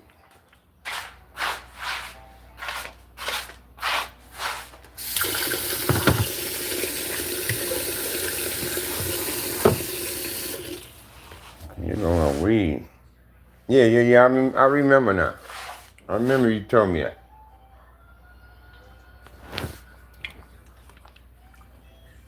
That's cool, man.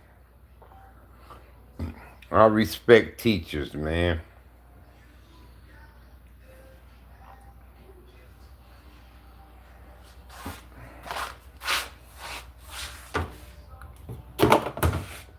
I respect teachers, bro. Y'all awesome, man. Y'all take care of people's kids while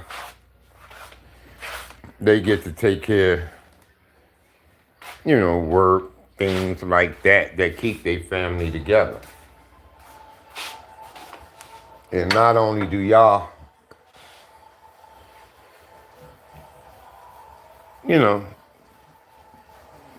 look out for the kids, y'all educating them. You feel me?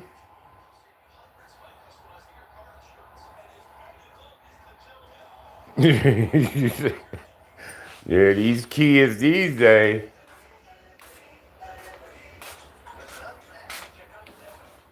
Shit, I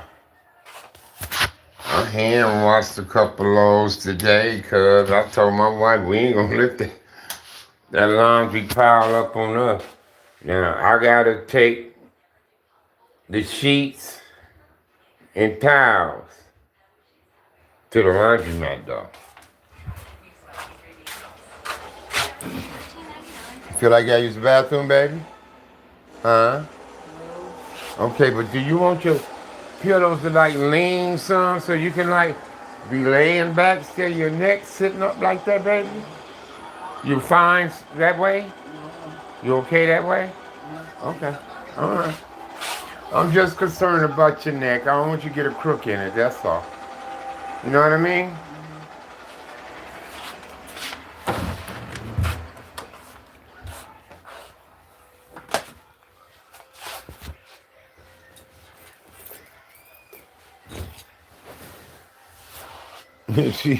she be sitting up there knocked out, cuz. But I, the way her neck be, I be like, you don't want to lay back?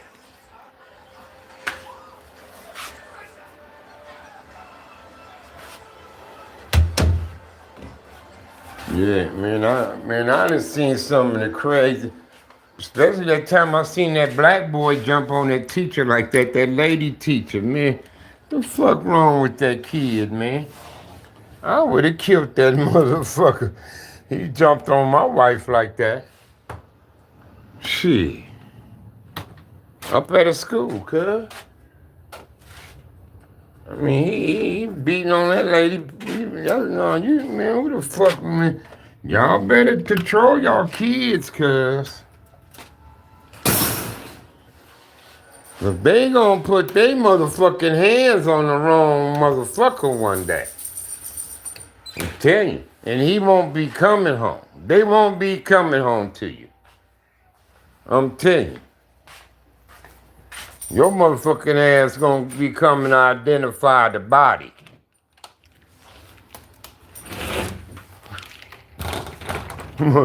Motherfuckers, man. Who these kids think they are, bro? I mean, they just talk to people any old kind of way, too. And one of the youngsters, he got super smart with me one day. I just scrubbed him off. I would say to myself, nigga, I'll kill you.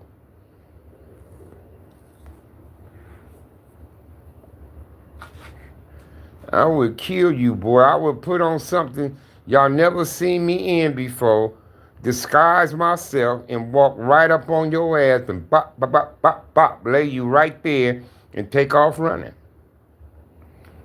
They're gonna say, can you describe the shooter where he has his mask on? You ain't gonna be able to say it was my neighbor. I know it was that dude that lived over there. You ain't gonna be able to say that. Shit. I'm telling you, he got so super smart with me one day. I killing him. He hit my mind and it went into my head. I said, man, I'll kill this little motherfucker. Even had me trying to think of a way to do it where I can get away with it. Had me plotting it out like, how?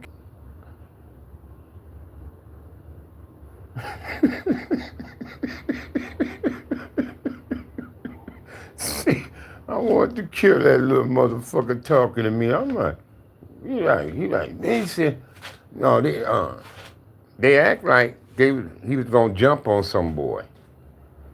And I could see the boy was all scared of him, but the other dude was feminine. Yeah, the other boy was feminine. And I said, you know, y'all, you ain't shit with that phone. I said, you ain't shit. I said, you gonna film it instead of telling the motherfucker to leave the boy alone? Just that, I was getting on the dude like that. And then the dude who was roughing the boy up, he gonna say, fuck you, something to me. I said, I started to say something, and he knew. Cause I didn't say nothing. I just walked away. I said, no, I just walked away, cuz. I must say, man, I kill this little motherfucker, cuz. Who the fuck he think he talking to? You know, I'm just saying this in my mind, though.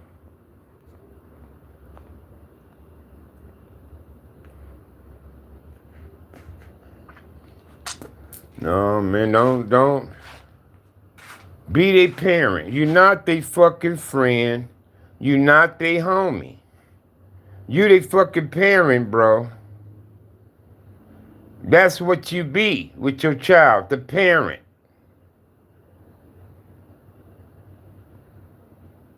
You understand me? Fuck that. You know, we got these 13, 12, 13-year-old folks acting like they grown, do what the fuck they want to do. Oh, hell no. Oh, no, no, no, no, no. You they parent. You put their ass in their fucking place, bro.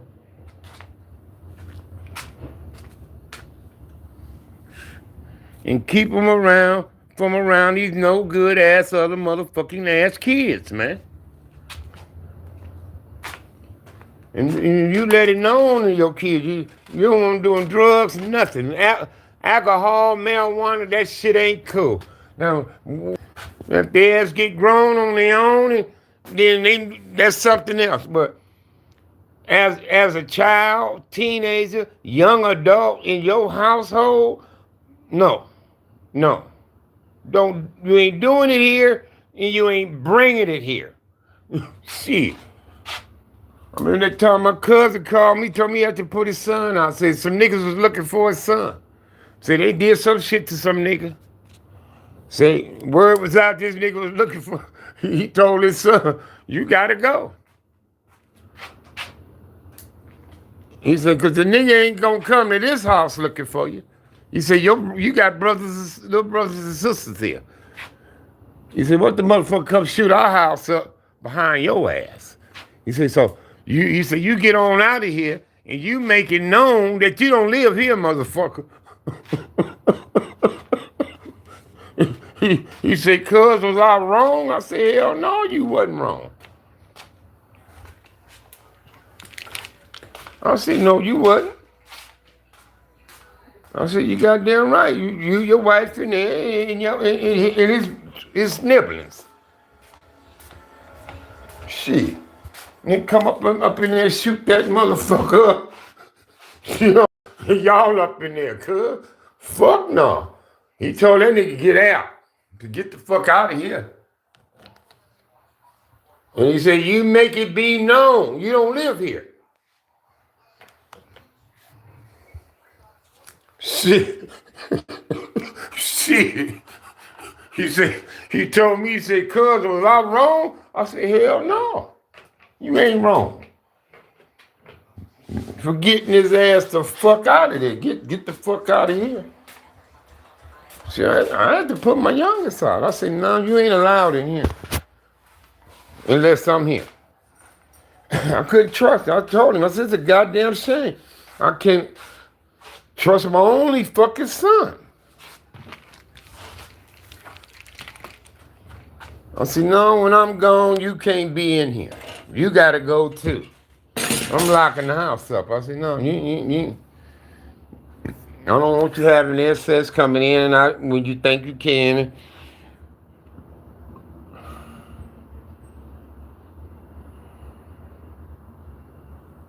Yeah.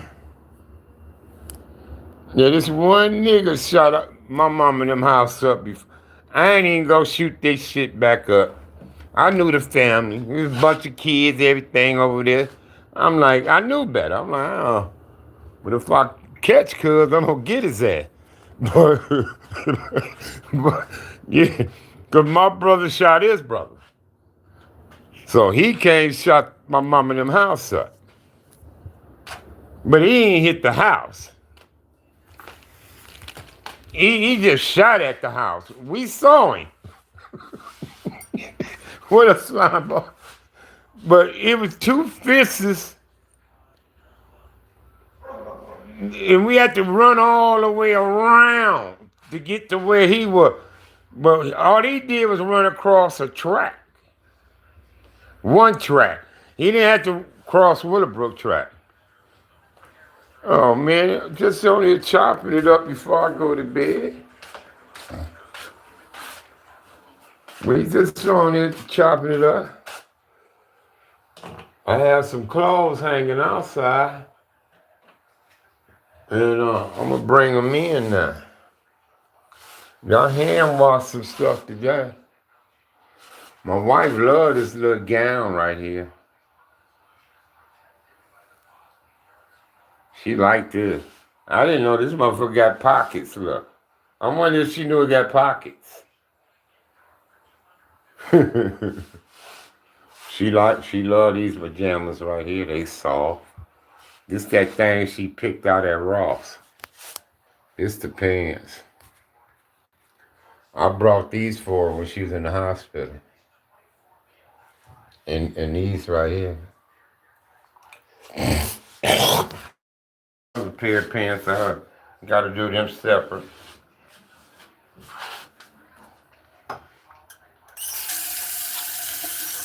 Yeah, he didn't hit the house. He didn't hit the house. We was on the porch.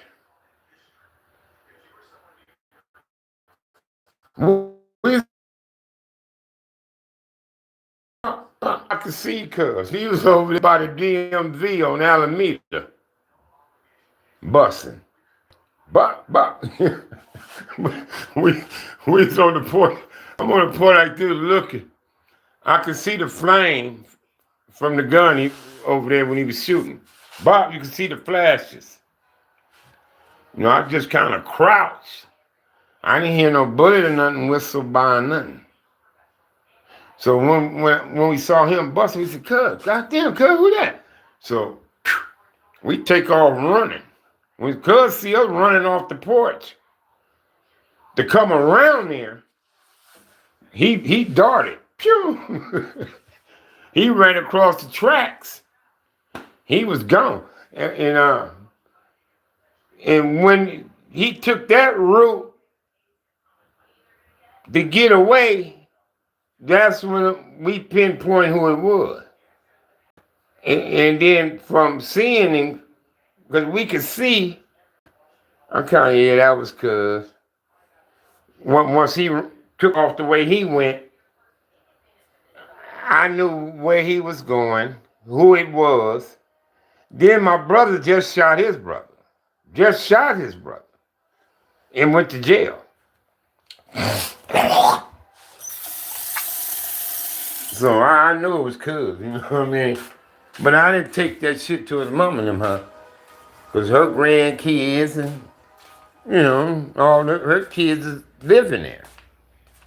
So I wasn't going to do that, cuz. But I said, if I catch this nigga, I'm going to get him. But I didn't run across him now. But he's my friend on Facebook now. You know, I ain't got no hard feelings or nothing. I'm just glad my brother didn't kill your brother, nigga. That's all. You know what I mean? You could have killed him. So, we'll take that. You know what I mean? At least he didn't kill him.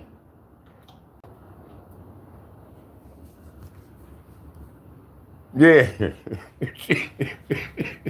You know what I mean? But that's all. He was just mad. Shit. Nigga shot his brother, cuz. So he like, fuck that. Fuck that, man. You shot my brother, man. That nigga came. Bop, bop, bop, bop, bop. Got off on us.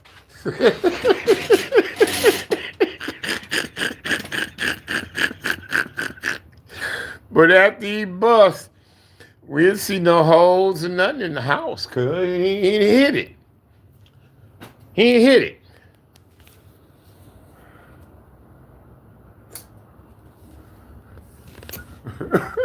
Yeah, he probably was about 2 football fields away. About 2 of them.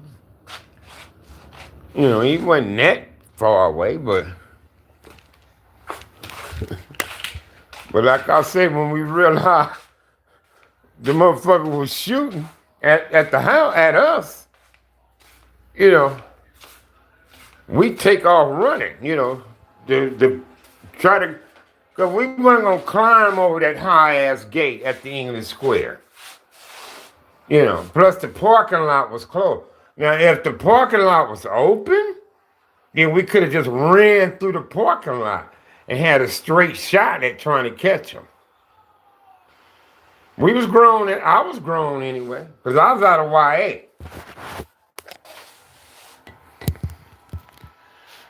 See, I was out of YA. And that's when my brother H went to the pen the first time. Is when he shot Cuz. Then he went to the pen the second time. Yeah, but it was the DMV back then. It wasn't it was Department of Motor Vehicles. It wasn't the VFW then.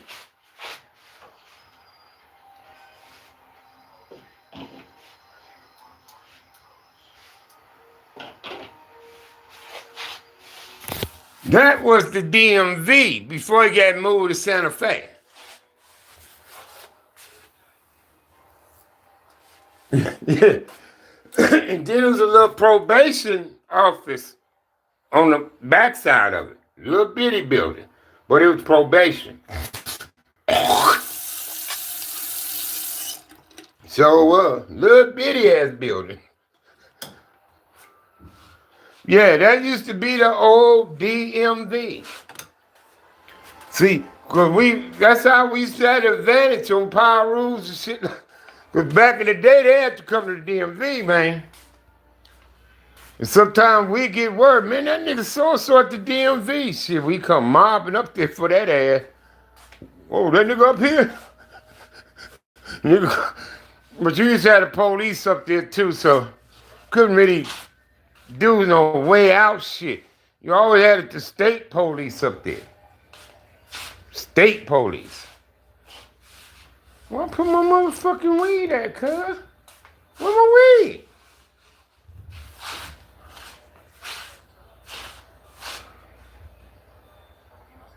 I'm sure I'm losing my rabbit ass mind, cuz.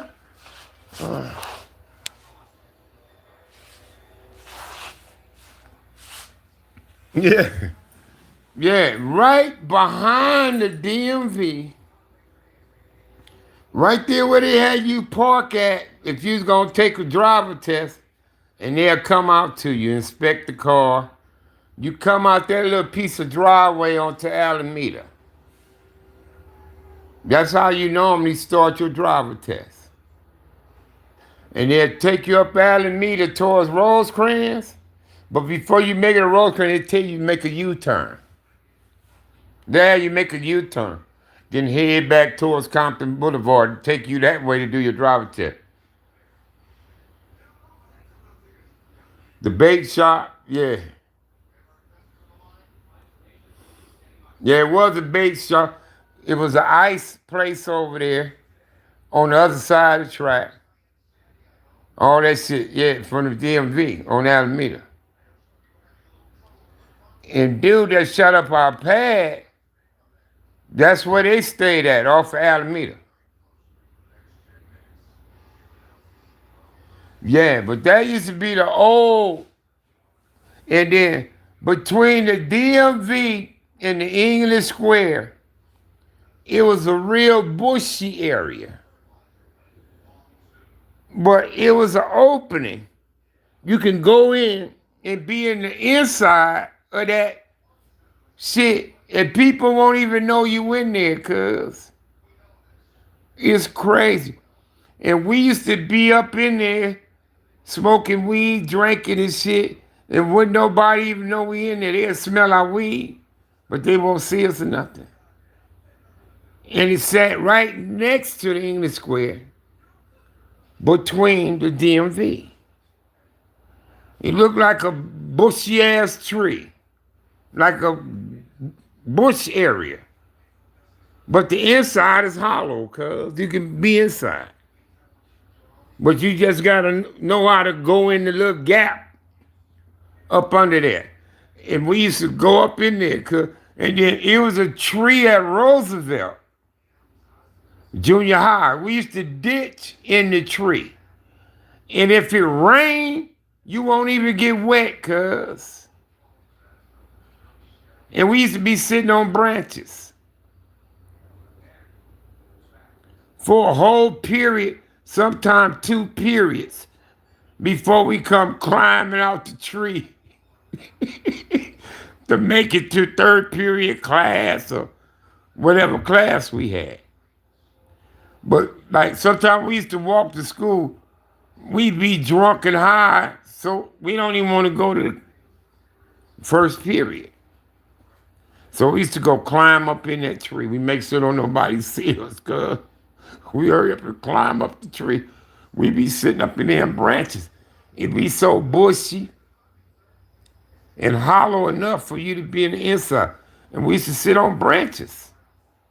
Be up there smoking cigarettes, shit like we'd be up there motherfucker 2 periods. 1 period at least. Sometime 2. We wouldn't come down till the start of the 3rd period. We come climbing out the tree, cuz. You see 5 niggas just raining out the tree. Boop, boop, boop. Just dropping out the tree. Come trotting across the field to try to blend in with everybody else, moving from one class to the next. Sometimes they see us running across the field, trying to catch up to everybody moving around to go to the next class, and they come try to get us. They come try to grab you. Hey, what you doing? Come to the office. Because they see you running across the field trying to get back over there. So that's how they used to bust us sometimes. They used to catch us like that because they could see us running, trying to run back over there to where all the, bungalows and classrooms is at. Because the tree was way across the field over there by the gym, where the fences in at school. Where that tree was, we dissed in. Yeah. I remember all that shit, girl. We used to do. We used to go to North Long Beach, breaking houses. We'd throw a rock in the window, break the window. If don't nobody come out and check on it, we go in. We go in. We get a nigga to go in and open the door and let us in. Yeah. We steal guns, jewelry, look for money, stereos, shit like that. Sometimes we leave the speakers, we be like, we can't be carrying this shit up the street. So, sometimes we take the TV out and hide it somewhere. And we come to the hood. Homegirls had a Volkswagen. We said, hey, can you come get my TV? I'll give you something and I'll sell it. And she'd give us a ride over there. We gonna throw that shit in the car, hop in the car and take off. Oh, yeah, we was young niggas, cuz, doing this shit. Young niggas, 12, 13, 14 years old. I'm telling you. Damn, I was 12 when I got jumped into the Crips. 12. The summer of 73.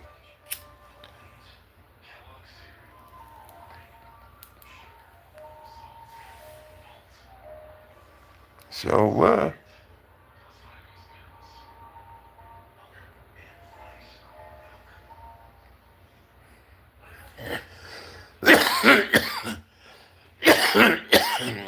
and I was stealing like a motherfucker back then. And then I got into robbing about the 8th grade.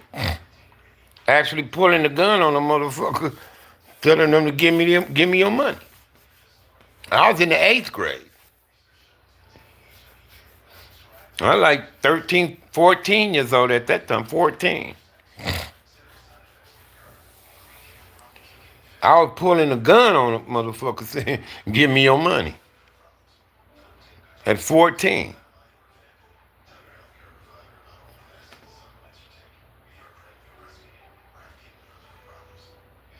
I ain't lying.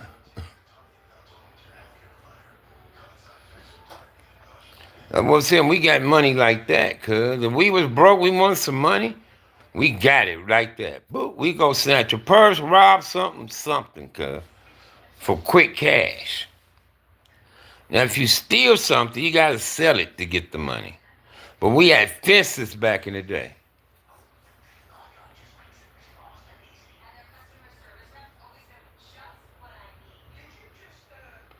Yeah, we sometimes we breaking houses and shit. Well, Pete from Front Hood, he said, Sag, when I first met you, so I saw you on the bike with a TV on the handlebars. He said, look at this nigga riding up the street with it. I had the TV on the handlebar, cuz. But I took it back for somebody. They didn't pay me for it. So I went and got my shit. I said, give me my shit, nigga. Y'all motherfuckers ain't gave my money yet. So I went and took it back.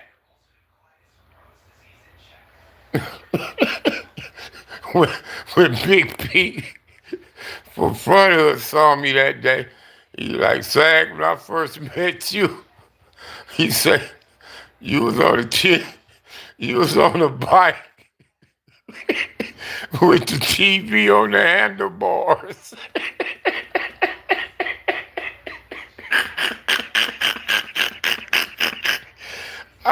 I remember that shit too. I said, yeah, I know what you talking about, cuz. Yeah, I took that shit back, sis. Somebody said they'd pay me later. They wanted it. So I gave it to them. I said, all right, I'll get the money then. They didn't have my money, so I took that motherfucker. So give them my shit. They didn't give me no shit neither about my teeth. They knew I was a little wild nigga then. And then all the big niggas used to come get me when they had licks to do. Like the older niggas. I remember when them IBM typewriters first came out with the ball. With the ball. That one. Not all the old typewriter was them arms. They go tack, tack, tack, tack, tack. They was them arms. That's how all the typewriters was. It was an arm. Tack, tack, tack. Stamped the shit on there. Then the ball came out. The ball on the typewriter. It spin and type. When them came out, shit. The fence wanted those. The big homie Earl Huff now wanted to hit this office. Yeah, the ball. That's when them first came out. This was in the 70s. This is before I went to YA. When that ball came out. But in the 60s, 50s, 40s, 60s, it was the tap, tap, tap, that type of shit. But around 75, 76 maybe, IBM made the typewriter with the ball on it. What up, JC? And there was hot commodities. And the fence had a line for those. Earl Huff wanted to do the smash and grab out this office building. So he came get me. He said, Sag, you want to make some money? I said, hell yeah. What we getting? So you going to get $2,000 on this job. I said, $2,000? He said, yeah. I said, hell yeah, I'm down. So this how it was. We had a team. See, we had a team. You know how you had safety meetings at work? We had a safety meeting on the robbery. Right? So Cuz said, I'm going to bust the window. He said, I'm going to bust the window. You cut the cords. He had bolt cutters because they had them cables. They had them cables that hook up to them computers that ran it to the wall. So we had the guy to bust the window, We had the guy cut the cables. Then we had the niggas grab the typewriter when Cuz cut the cable, and you run out of there. John was driving the van with the side door wide open, waiting on us. So, pow, we smashed the window out. Alarm sound off. The nigga with the bolt cutters went in first, started running up to the desks where the typewriter was on, and cut the cable with the bolt cutter. You snatch the motherfucker and run out the door. As he cutting, somebody else snatched that one. They running out the door. So we did this. We got about 6 of them out that office. 6 of them. And everybody on the job got $2K. I was a little young nigga, about 15 years old. Made me a couple thousand just like that. Nigga buy weed, clothes, shit like that with the money. I wasn't even trying to buy a car back then. You know, I was just buy weed, clothes, and get some liquor later on, shit like that. You know, because you really couldn't bring a car home. Your parents would be, nigga, how you get a motherfucking car? You know what I'm saying?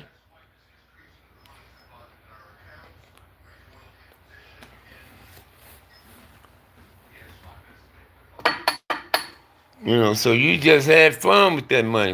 We just used it for fun shit. Get high, look good, you know, shit like that. But yeah, I remember when we got the IBMs out that office. It was a lot of money, around 75, 76. For a teenager to make a couple grand?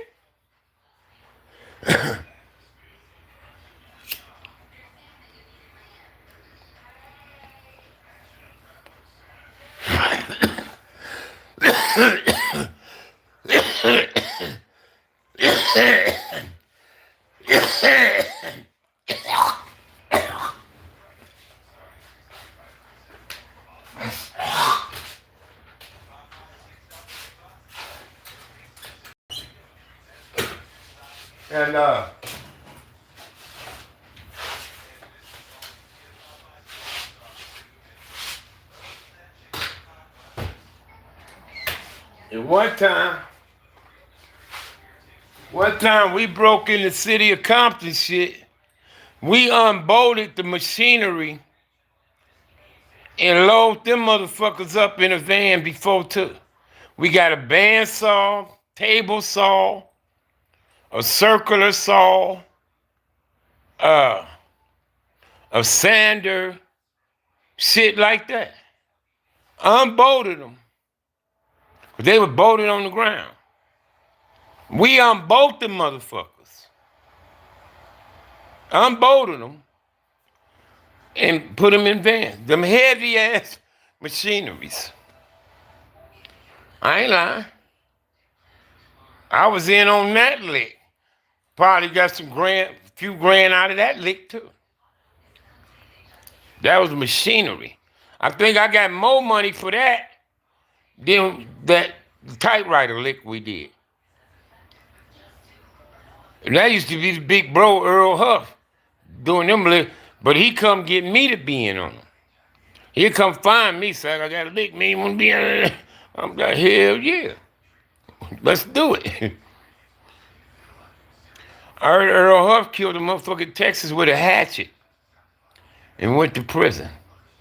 I don't know if he's still in prison or whatever happened to Earl Huff. So he killed a nigga with a hatchet.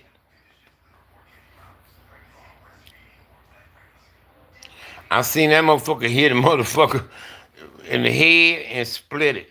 They registered his hands for deadly weapons after that assault. I mean, he hit that nigga head split like a straight line. Like somebody got a clean razor cut, just right down the back of his head. 'Cause that's how it looked, like a razor cutting, cuz. But it was cuz fist. But then I seen him knock the shit out out this lifeguard one day. He slapped the motherfucking black off because none of us liked it, his ass anyway. This lifeguard dude, he always got the most skimpy ass red lifeguard drawers on, you know, got his little shades on, his afro. You know, sometimes that nigga be sitting up in them booths, man, his legs all over. We be like, nigga, close your fucking legs, cuz. Look girls and shit in the pool.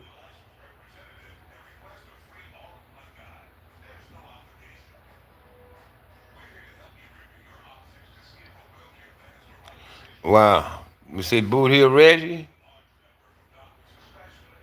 Now, Darnell Prescott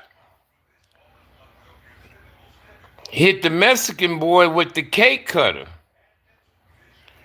in the head at Whaley Junior High and killed him. The blacks and the Mexicans got to fighting at Whaley. I think this was like 73. That was the big homie Darnell Prescott, insane from Oaks Park. That incident was where he went to YA for that. He ended up going to YTS. I came later after them dudes. But I think that like 73, 74 maybe that happened. That was at Whaley Junior High School.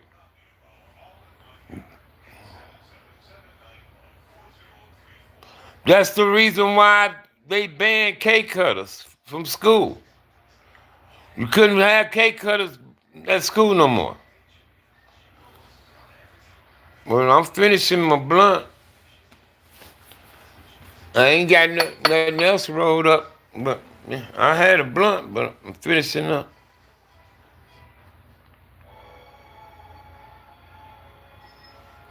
That's the reason why it was no more cake cutters allowed at schools. Because of that incident.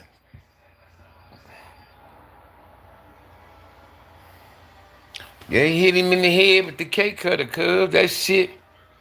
Yeah, he went to YA for murder. Waiting on the train.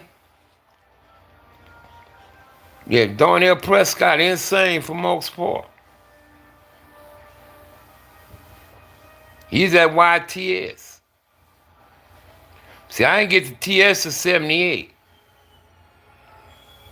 See, them niggas was on YA like 74, 5, and shit like that. I went 77.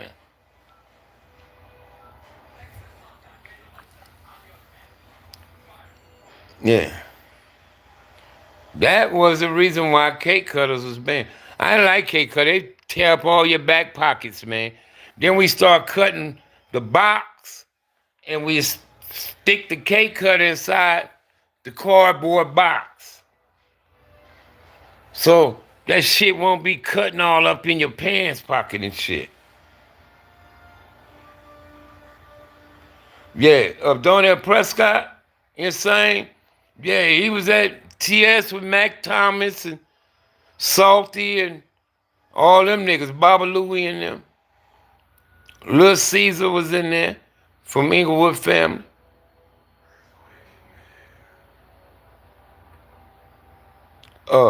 Ray Boyce from the Nicholson Gardens. That's when all them niggas was up in there, bro.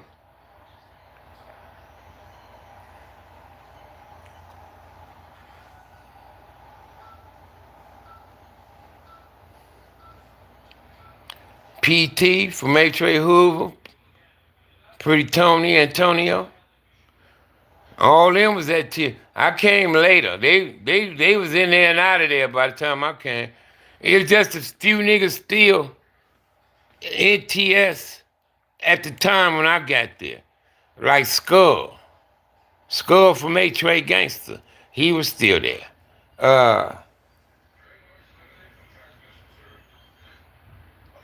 Big Ant Malone. He was still there when I got there. You see what I'm saying? Yeah, but Renee Boyce was in YTS,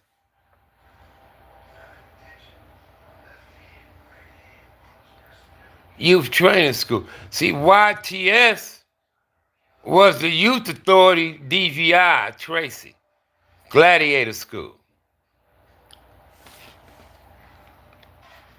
YTS.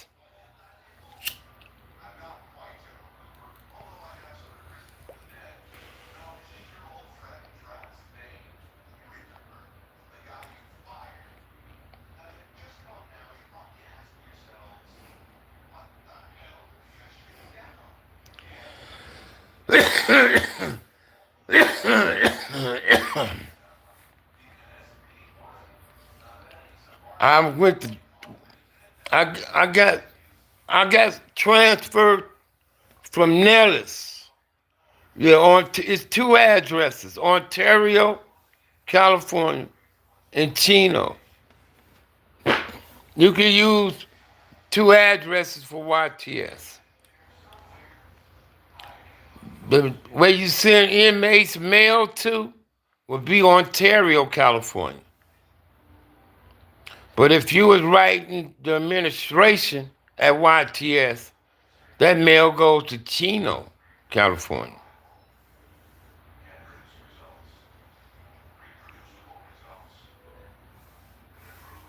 So YTF, the Youth Training School, had two addresses. The actual facility was addressed to Ontario, but the administration office to YTS was addressed to Chino. You can see Chino Prison. You can look out your bar. You can look out, depending on what unit you're in, you can look out your window, see Chino, the prison.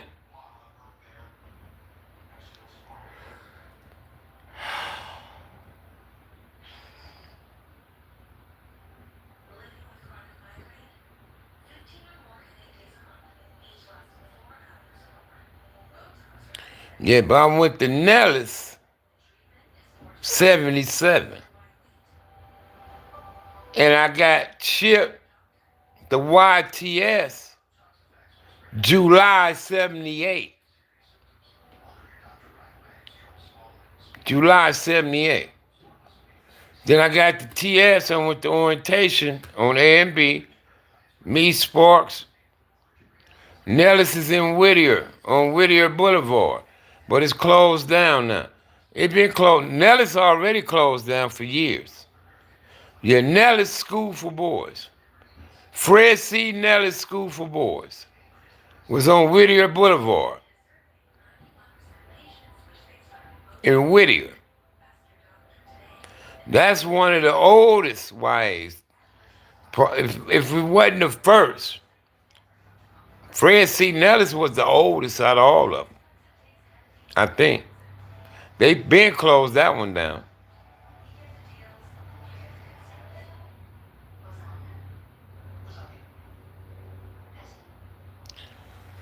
That name sound familiar.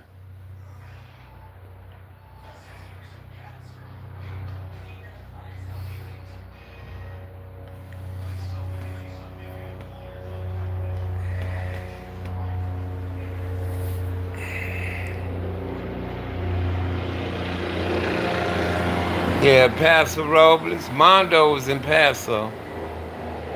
Couple homies in Paso. S.A. Rab was in Paso. Think Primo Pete was in Paso. My brother Hub went to Nellis.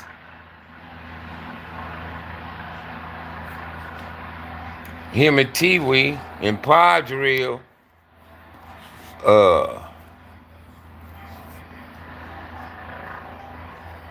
Yeah, I knew a couple homies was in Ventura. Homie from Atlantic Drive was in Ventura. Somebody else is in there too. Yeah, Scatterman. Two Atlantic Drives was in Ventura.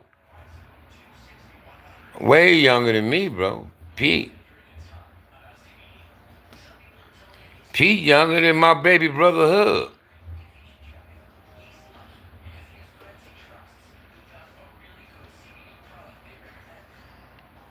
My baby sister probably older than Pete. Was a grade ahead of Pete. Grade or two.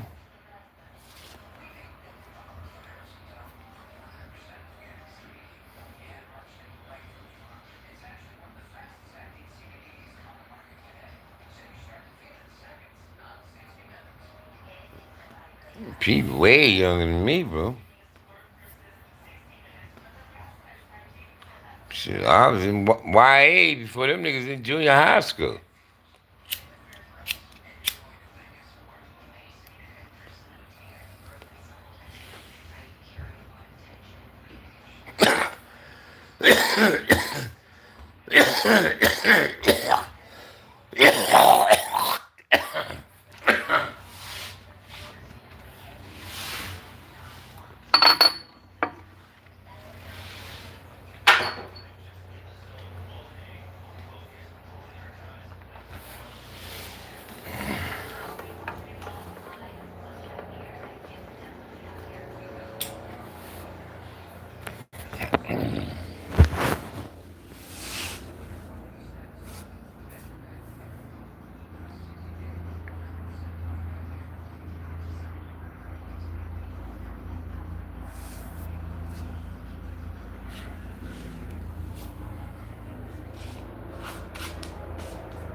Mm-hmm.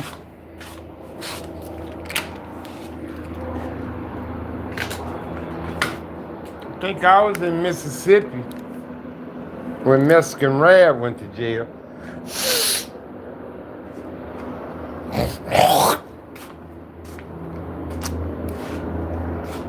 Yeah, he killed somebody right across the street from my mom and them house. In the English Square parking lot.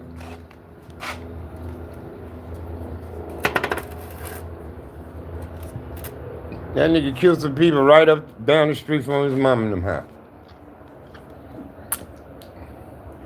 Yeah, niggas is stubborn, huh?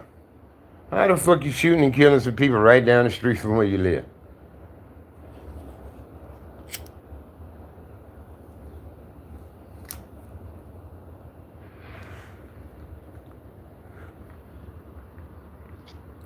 S.A. Rab is, yeah. Now his brother Chino got killed in Linwood. Rab was fighting with some dudes, and he called his brother.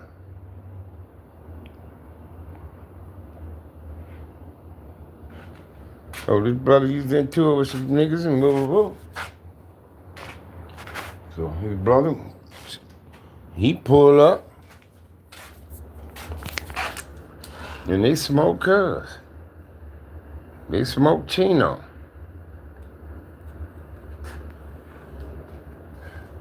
Now Chino was my guy. Chino down there wrecked his life some years ago, and I stopped him. Chino was ready to come up to Compton High and let Nutty Block have it.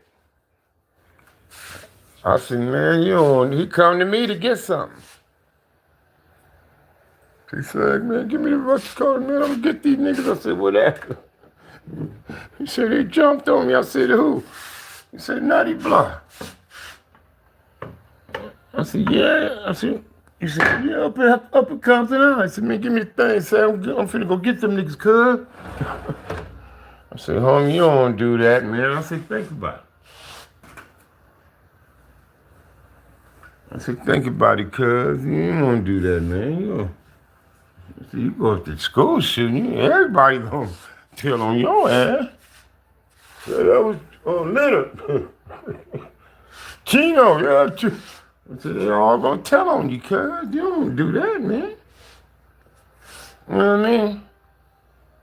I said, if they jump on you, I said, you go up there tomorrow and catch them niggas one at a time. Get their ass.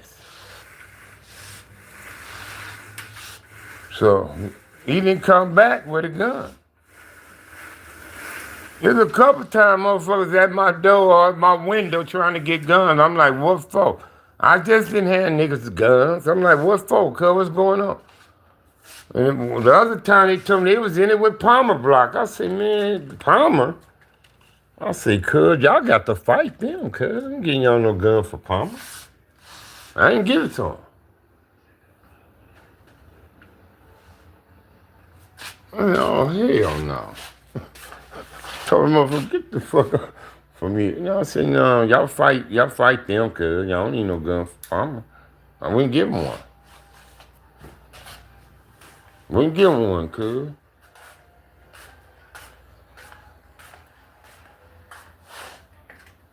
I know my dog like fan noise like me, so let me cut it on for him. Alright, man, my phone about to die. I need charging. I'ma holler at y'all in the morning, though.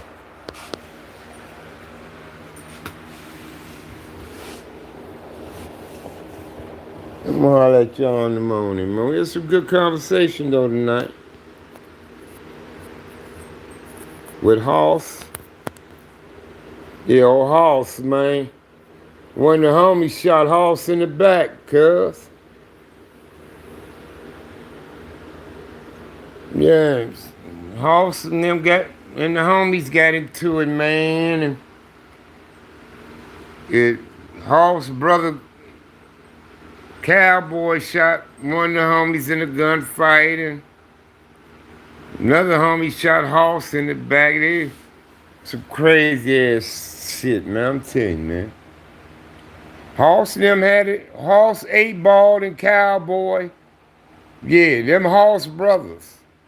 Hoss, Cowboy, and 8-Ball. It was 3 of them. They all brothers. They on an interview on YouTube. Some chick interviewed them. They brought up the Hartfields. You hear Hall say SAG a couple times. Cowboy too. They say my name in that interview. When they talk about big homies, you hear them say SAG.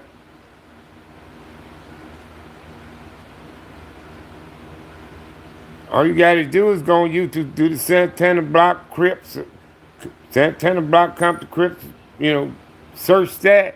You'll see Hoss in them interview.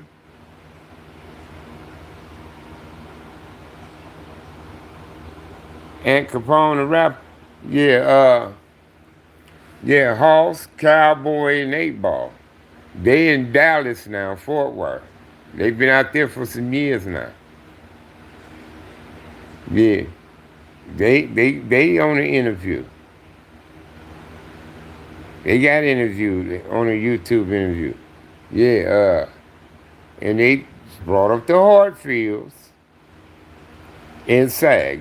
They say my name a couple times when they talking about big homies.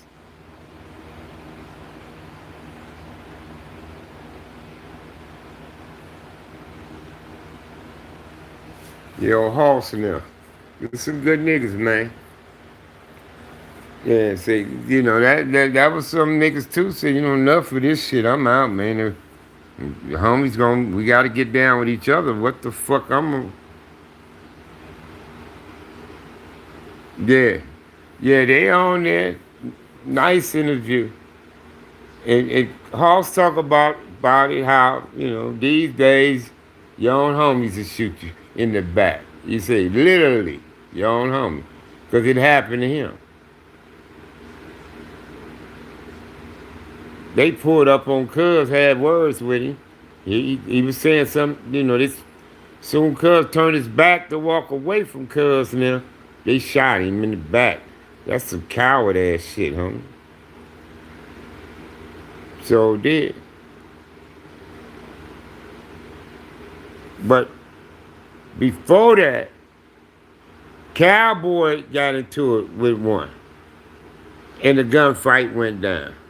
Cowboy ended up shooting him. They come back like they want to talk about it, blah, blah, blah. And when they talked to Hoss, and Hoss turned the waiter after they talked, they shot Cuz in the back.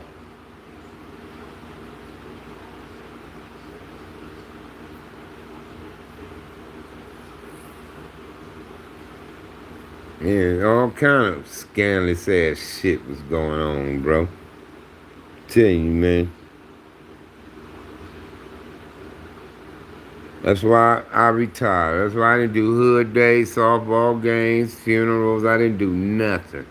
And like I said, it's nothing personal. Like I told him, it's nothing personal, cuz I don't do none of that stuff. Because it was evident, niggas was around, no good ass niggas would be involved. So I ain't got time for it, cuz watching my back, around niggas, and I don't have time for that, cuz.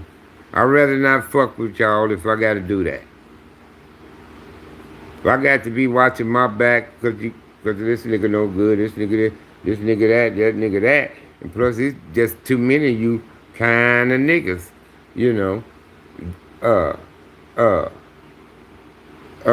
interacting in these type functions.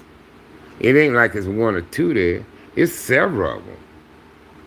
Niggas who done shot, killed homies. Niggas who done shot homies, robbed homies, and raped their daughters and can on and shit like this. Y'all allowing these niggas to be around? And then some of these niggas snitches. Y'all allow them to kick it? It's cool. They can be around? Fuck it, huh? I don't want to be around them.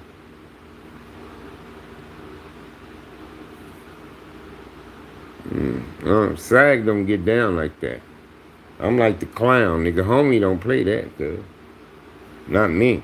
If that's the way y'all want to do it, then y'all do it. I don't do it that way. And I ain't gonna be doing it because y'all good with it. I don't give a fuck.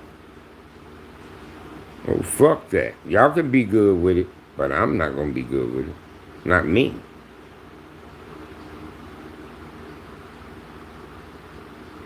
Yeah. Niggas at it, cuz, shooting each other, fighting each other, carrying on. That's bullshit. My cousin, the one I told you that's the original Crips and all that, after Mac Thomas got killed, he said, fuck it, I'm done. When he found out it was their homie, got Mac, he said, I'm done. I said, man, if we gonna be doing each other, I gotta watch my own niggas. He like, fuck that, I ain't in that shit for that. And he stopped fucking with it. He changed his lifestyle, and good thing he did.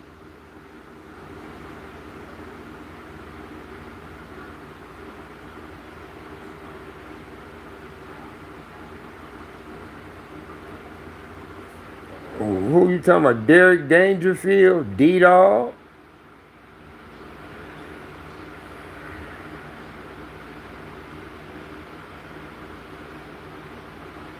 Who you talking about? D-Dog?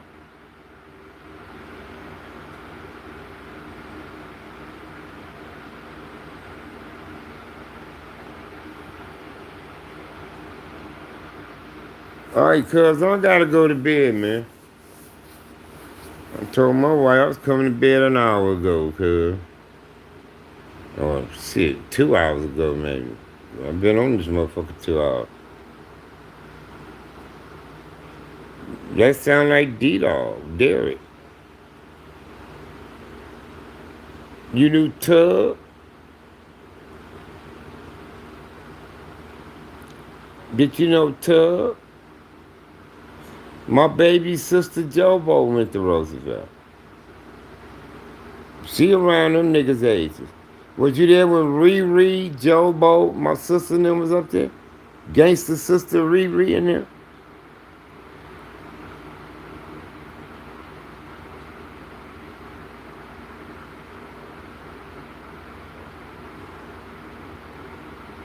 Okay, no. D-Dog is Derek Dangerfield.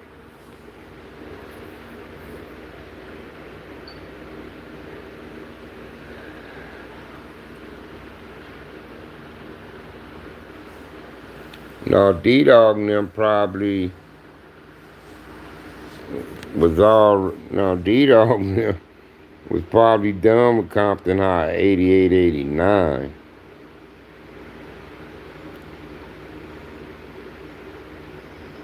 But I'm not sure. I don't think them niggas was in high school when I left. I left in 90. Them niggas weren't going to school.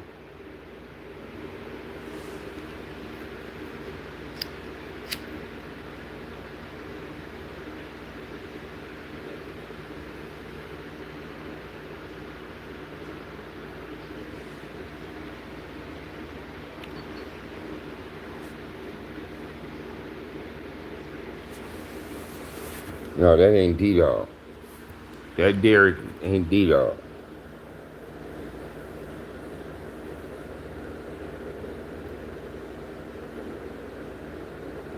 I would have been the class of 79.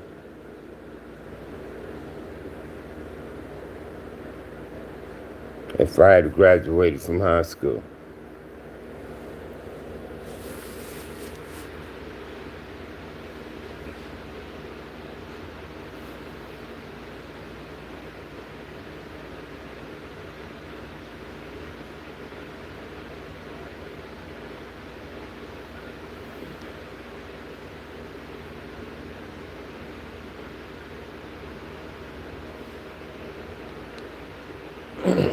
Shit, man. Yeah, Cosmo and Volcano went to Roosevelt with me. Steve Monk, Michael Monk, Milkman from Spooktown, Lizard from Spooktown. Who else was up there? And I need to warm my brain up. Yeah, Spooktowns went to Roosevelt with us.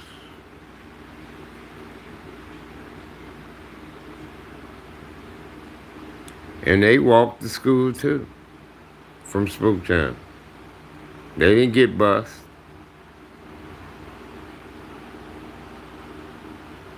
Yeah, they went to Roosevelt with me.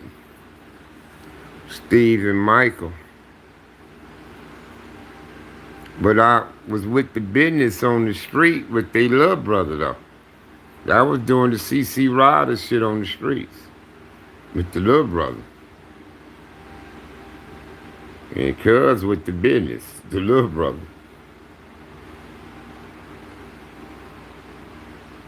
Yeah, Eric Monk. The one used to have Black Mike or Fat Mike with him all the time. Them two niggas right there wasn't no joke, boy. Eric and Cuz. Thinking they was Fat Mike or Black Mike. One or two. Him and Eric wasn't to be fucked with. Them niggas was with the business, cuz. See. Because I was overseeing the CC Rider shit. So I was always in touch with Eric. Yeah, somebody said he was, because I thought he might have been dead. Somebody told me, no, he was locked up. Oh, them two niggas there, they with the business. Eric Monk and Mike. Fat Mike, Black Mike, whatever one they called him. Cause them two niggas there, they was bout it. Shout out to them two, man. Anybody see Eric, they see, cause you remember Sag when y'all doing that CC shit on the street? He'll tell you, yeah, Sag, that's a big homie, cuz. He'll tell you. But respect for cuz. When we had the meeting with the mayor and the chief of police, Eric was there. They had his ass in there too.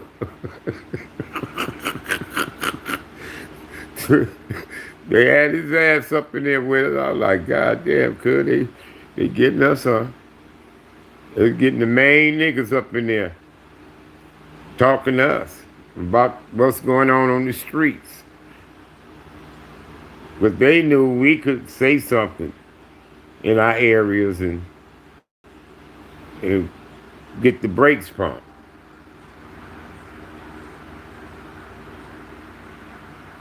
Yeah. But Cosmo and Vault went to Roosevelt with me. I probably been to a few house parties they was at. I've been to parties in Spooktown before. But I never had no business in the streets with them dudes. But the little brother Eric, yeah, him, because he was involved in the CC shit with us.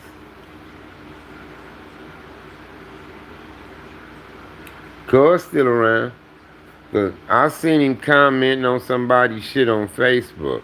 Some recent stuff. So, Vault, he pops up. But I want to slide Cuz some Jews on something.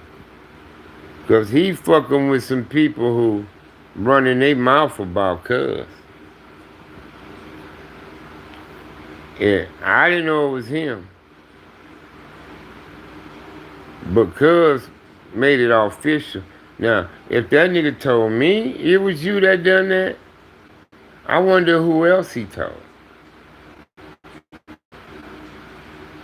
So that's why y'all need to be careful about some of these motherfuckers, cuz y'all fuck with on these goddamn YouTubes and shit. But I know the incident he talking about anything. And I remember when Cuz was at Dominguez, they wrote threats on the wall for Cuz. Say they gonna kill him, we gonna get your ass. All that shit after the bartender got killed. And the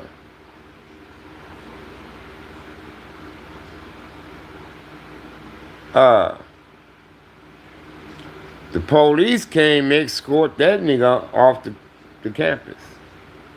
That nigga went to Dominguez one day, 2 days maybe. Think he showed up one day with a felony? The next day, it was threats wrote all over the school. You did, we gonna kill you. His name, all that shit. They brought Cuz ass to that office and had the police take Cuz off out of there.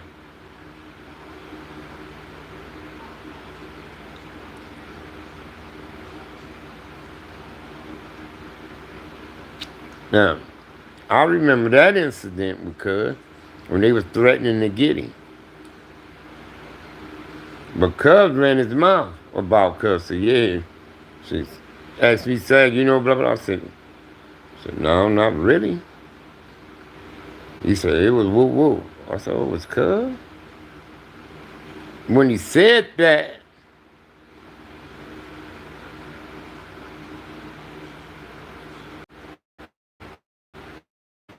so what I don't know is it was rumored way back then it was Cuz. I don't know. They wasn't going after them dudes when they was responding to that shit. They was going after them grandies. They was over in the grandies and nutty. They was getting them dudes.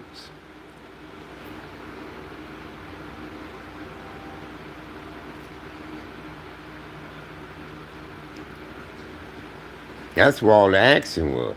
It wasn't no action nowhere else until Bullet got killed. Maybe 19 months or so after Salty, Bullet was killed. Then we started getting busy. We didn't have niggas getting busy on us. We was getting busy on niggas because they took our boy out. But it was the opposite over there in Nutty. They took their boy out. And they got on them niggas' heads. Boom, boom, boom, boom. They was mainly over there getting them over there. You see what I'm saying?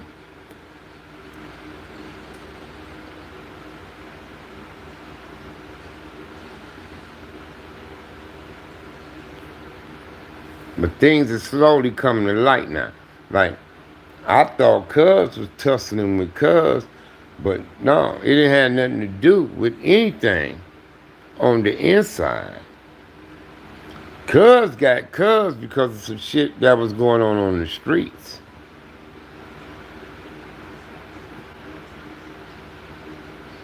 Yeah. But yeah, what what what sparked Compton, what made Compton violent and like it was.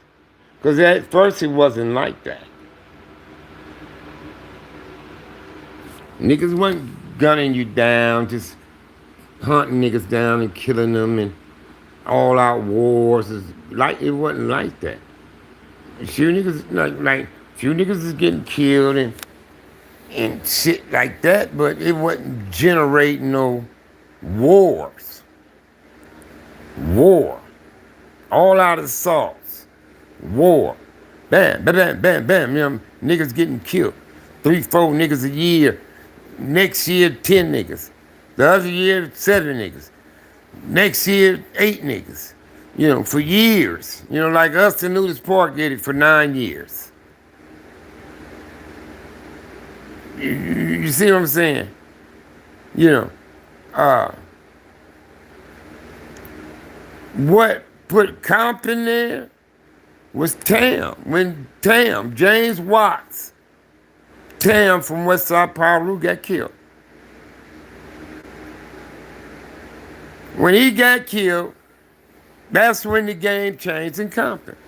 Everybody think it was the Crips in Compton. It was the Pirus, nigga. It was the Pirus, so you know what, fuck that shit. We ain't playing with these niggas no more. It was them. They just sparked the Crips into killing too, that's all. Once the Crips were like, oh damn, these motherfuckers, you know. At first I thought it was the opposite.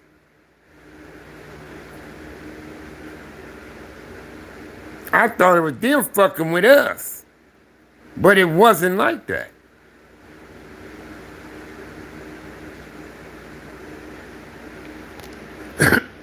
You know what I mean? That's why I respect the power rules. Now that I know the truth.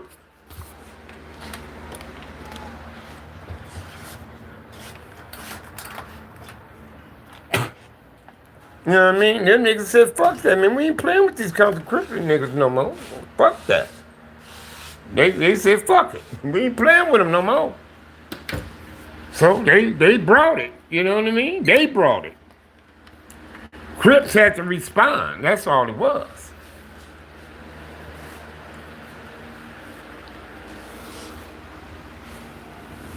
So that's why I say I respect them guys, man. You know, they shit. They did what motherfuckers supposed to do. Shit. You know, hold your shit down. Stand the fuck up. Don't take no shit off a motherfucker. And that's what they did. They said, fuck that. We ain't taking no shit off of y'all.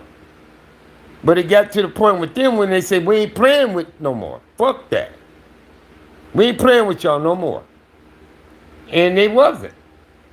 That's why I try to tell y'all. Shit, Pyro, them niggas wasn't playing, man. Them niggas was on us. I don't know about other hoods or whatever, but they weren't playing with us neither. Shit, them niggas trying to knock us the fuck off. Any chance they could get, they were trying to get us. That's why we was the way we was. Everybody think all them Santana niggas, them niggas, but we had to be like that. The power rules was on our ass. Shit. Both sides. Shit. So shit.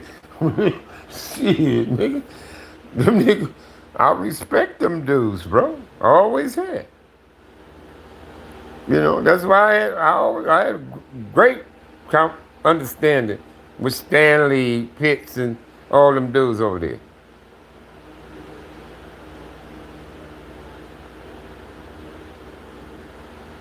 You talking about the homie PK and Leonis and them, all them, they lived over there. Off of Caldwell over there, one of them streets. Just before you got the Central down there. On the right hand side of the street, if you're going up Caldwell heading towards Central. Because you see they lowrider, because PK them had lowriders and shit. And I forgot the other one name.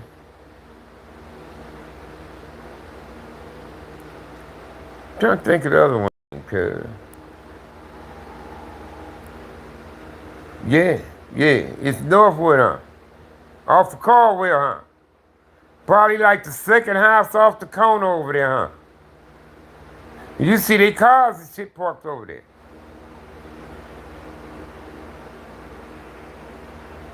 Huh? On the right hand side of the street, if you're going up Caldwell towards Central. Or was it the left hand side of the street? Left hand side. One or two. You can see they goddamn cars though. I know that. Cause we be driving through, we see the homies shit. We knew they was the homies shit, yeah. Then the other homie, Enoch, stayed on one of them streets too. It wasn't Northwood, it was one of them other streets. What's them other streets in between them? Is it a Thorson or something like that?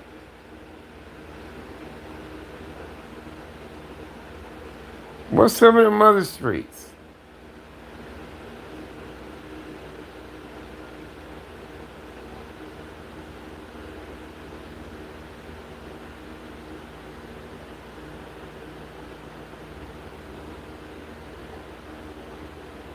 You said if you turn from Alondra, it was on the left.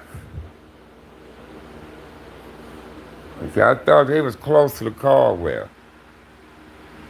Yeah. I know what you're talking about.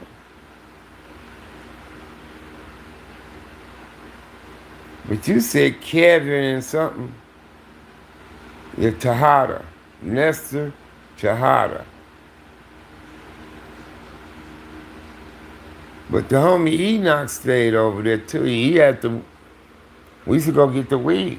He used to have a chocolate tie.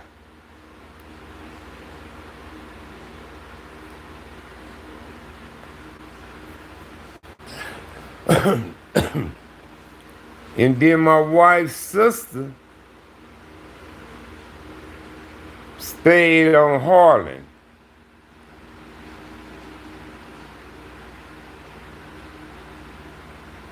I think it was Harlan.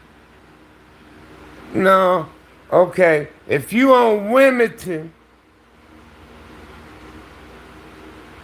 Exmoor. Is that closer to Wilmington? Exmoor?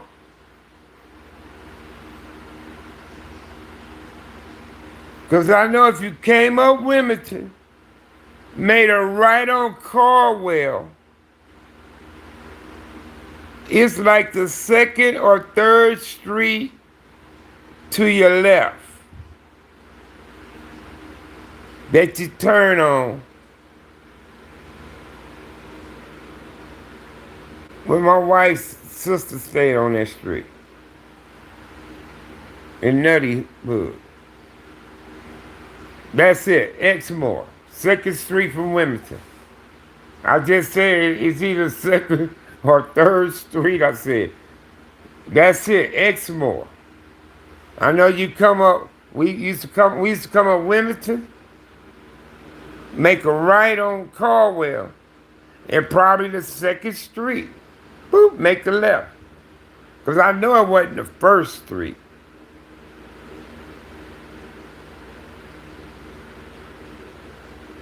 Yeah. I knew it wasn't the 1st Street. It's that second one, Exmoor. They stayed on the right-hand side of the street.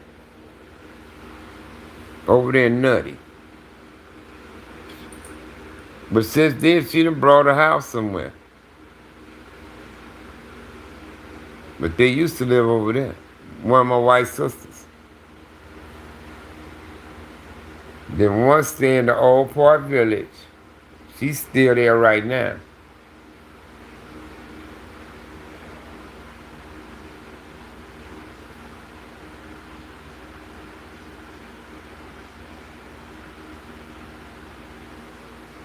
Got a little car.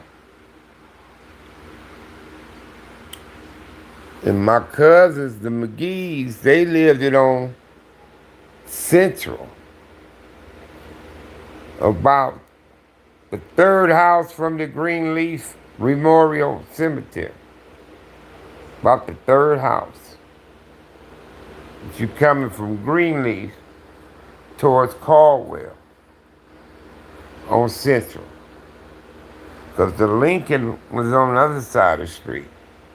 That was the Lincoln Memorial Cemetery on the West Park side of Central. And on the nutty side of Central was the Greenleaf Memorial Cemetery. And my cousin them stayed like the third house from the cemetery. We used to go over there and hang out with them and be with them. And we used to go, they used to hang in 166, 165. I mean, we used to take that alley that runs on the back side of them, and it curves around. And it runs down the back side of Greenleaf. Then we used to make a left on that street, and that's where them 100 and something streets be, 160 something streets be at. And then it was the chick, Connie. They had a Crip Connie, a big yellow one. She stayed on Central. Big old yellow chick. Could fight like a motherfucker, beating dudes up too, back in the day. She was a little rowdy chick. She stayed on Central, they family. But my cousins, Nita, Rosalind, and their brother Wayne, they stayed like the third house from the cemetery. But Wayne didn't really bang Nutty. He tried to bang with us when he come over there. When they used to come hang out with us, be over there all day, all night with us. He'd run the streets with us. And shit, when we was out fucking up, he'd be with us. But I didn't never really know him to try to bang Nutty, 165 or nothing like that. Wayne, my cousin, he in prison right now. Killed his ex-wife or some shit. They got in a fight or some shit.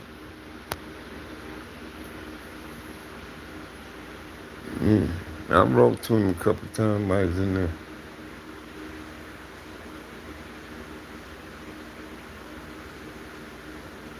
Yeah, I used to see that flock flying around.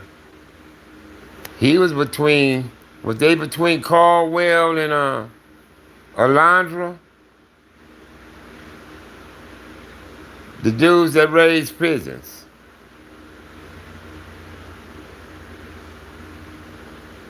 Plus Nutties used to hang out at that liquor store on Central.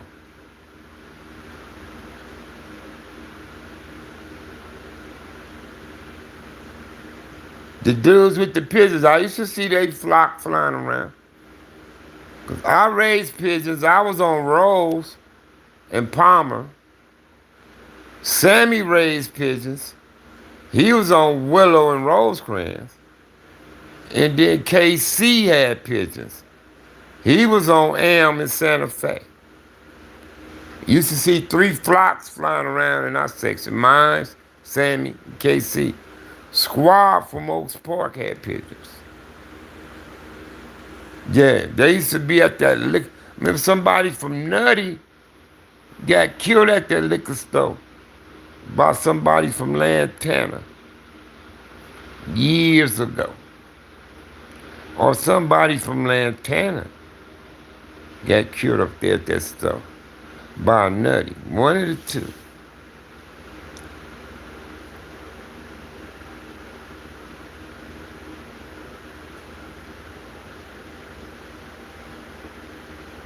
The square. All right, man. Great conversation, Rod Moses, man. But I gotta go to bed, cuz I'm tired-eyed and a motherfucker, man. I'm up here. And then this nurse coming early in the morning and get this lab work done on my wife, so I'll fuck with y'all in the morning.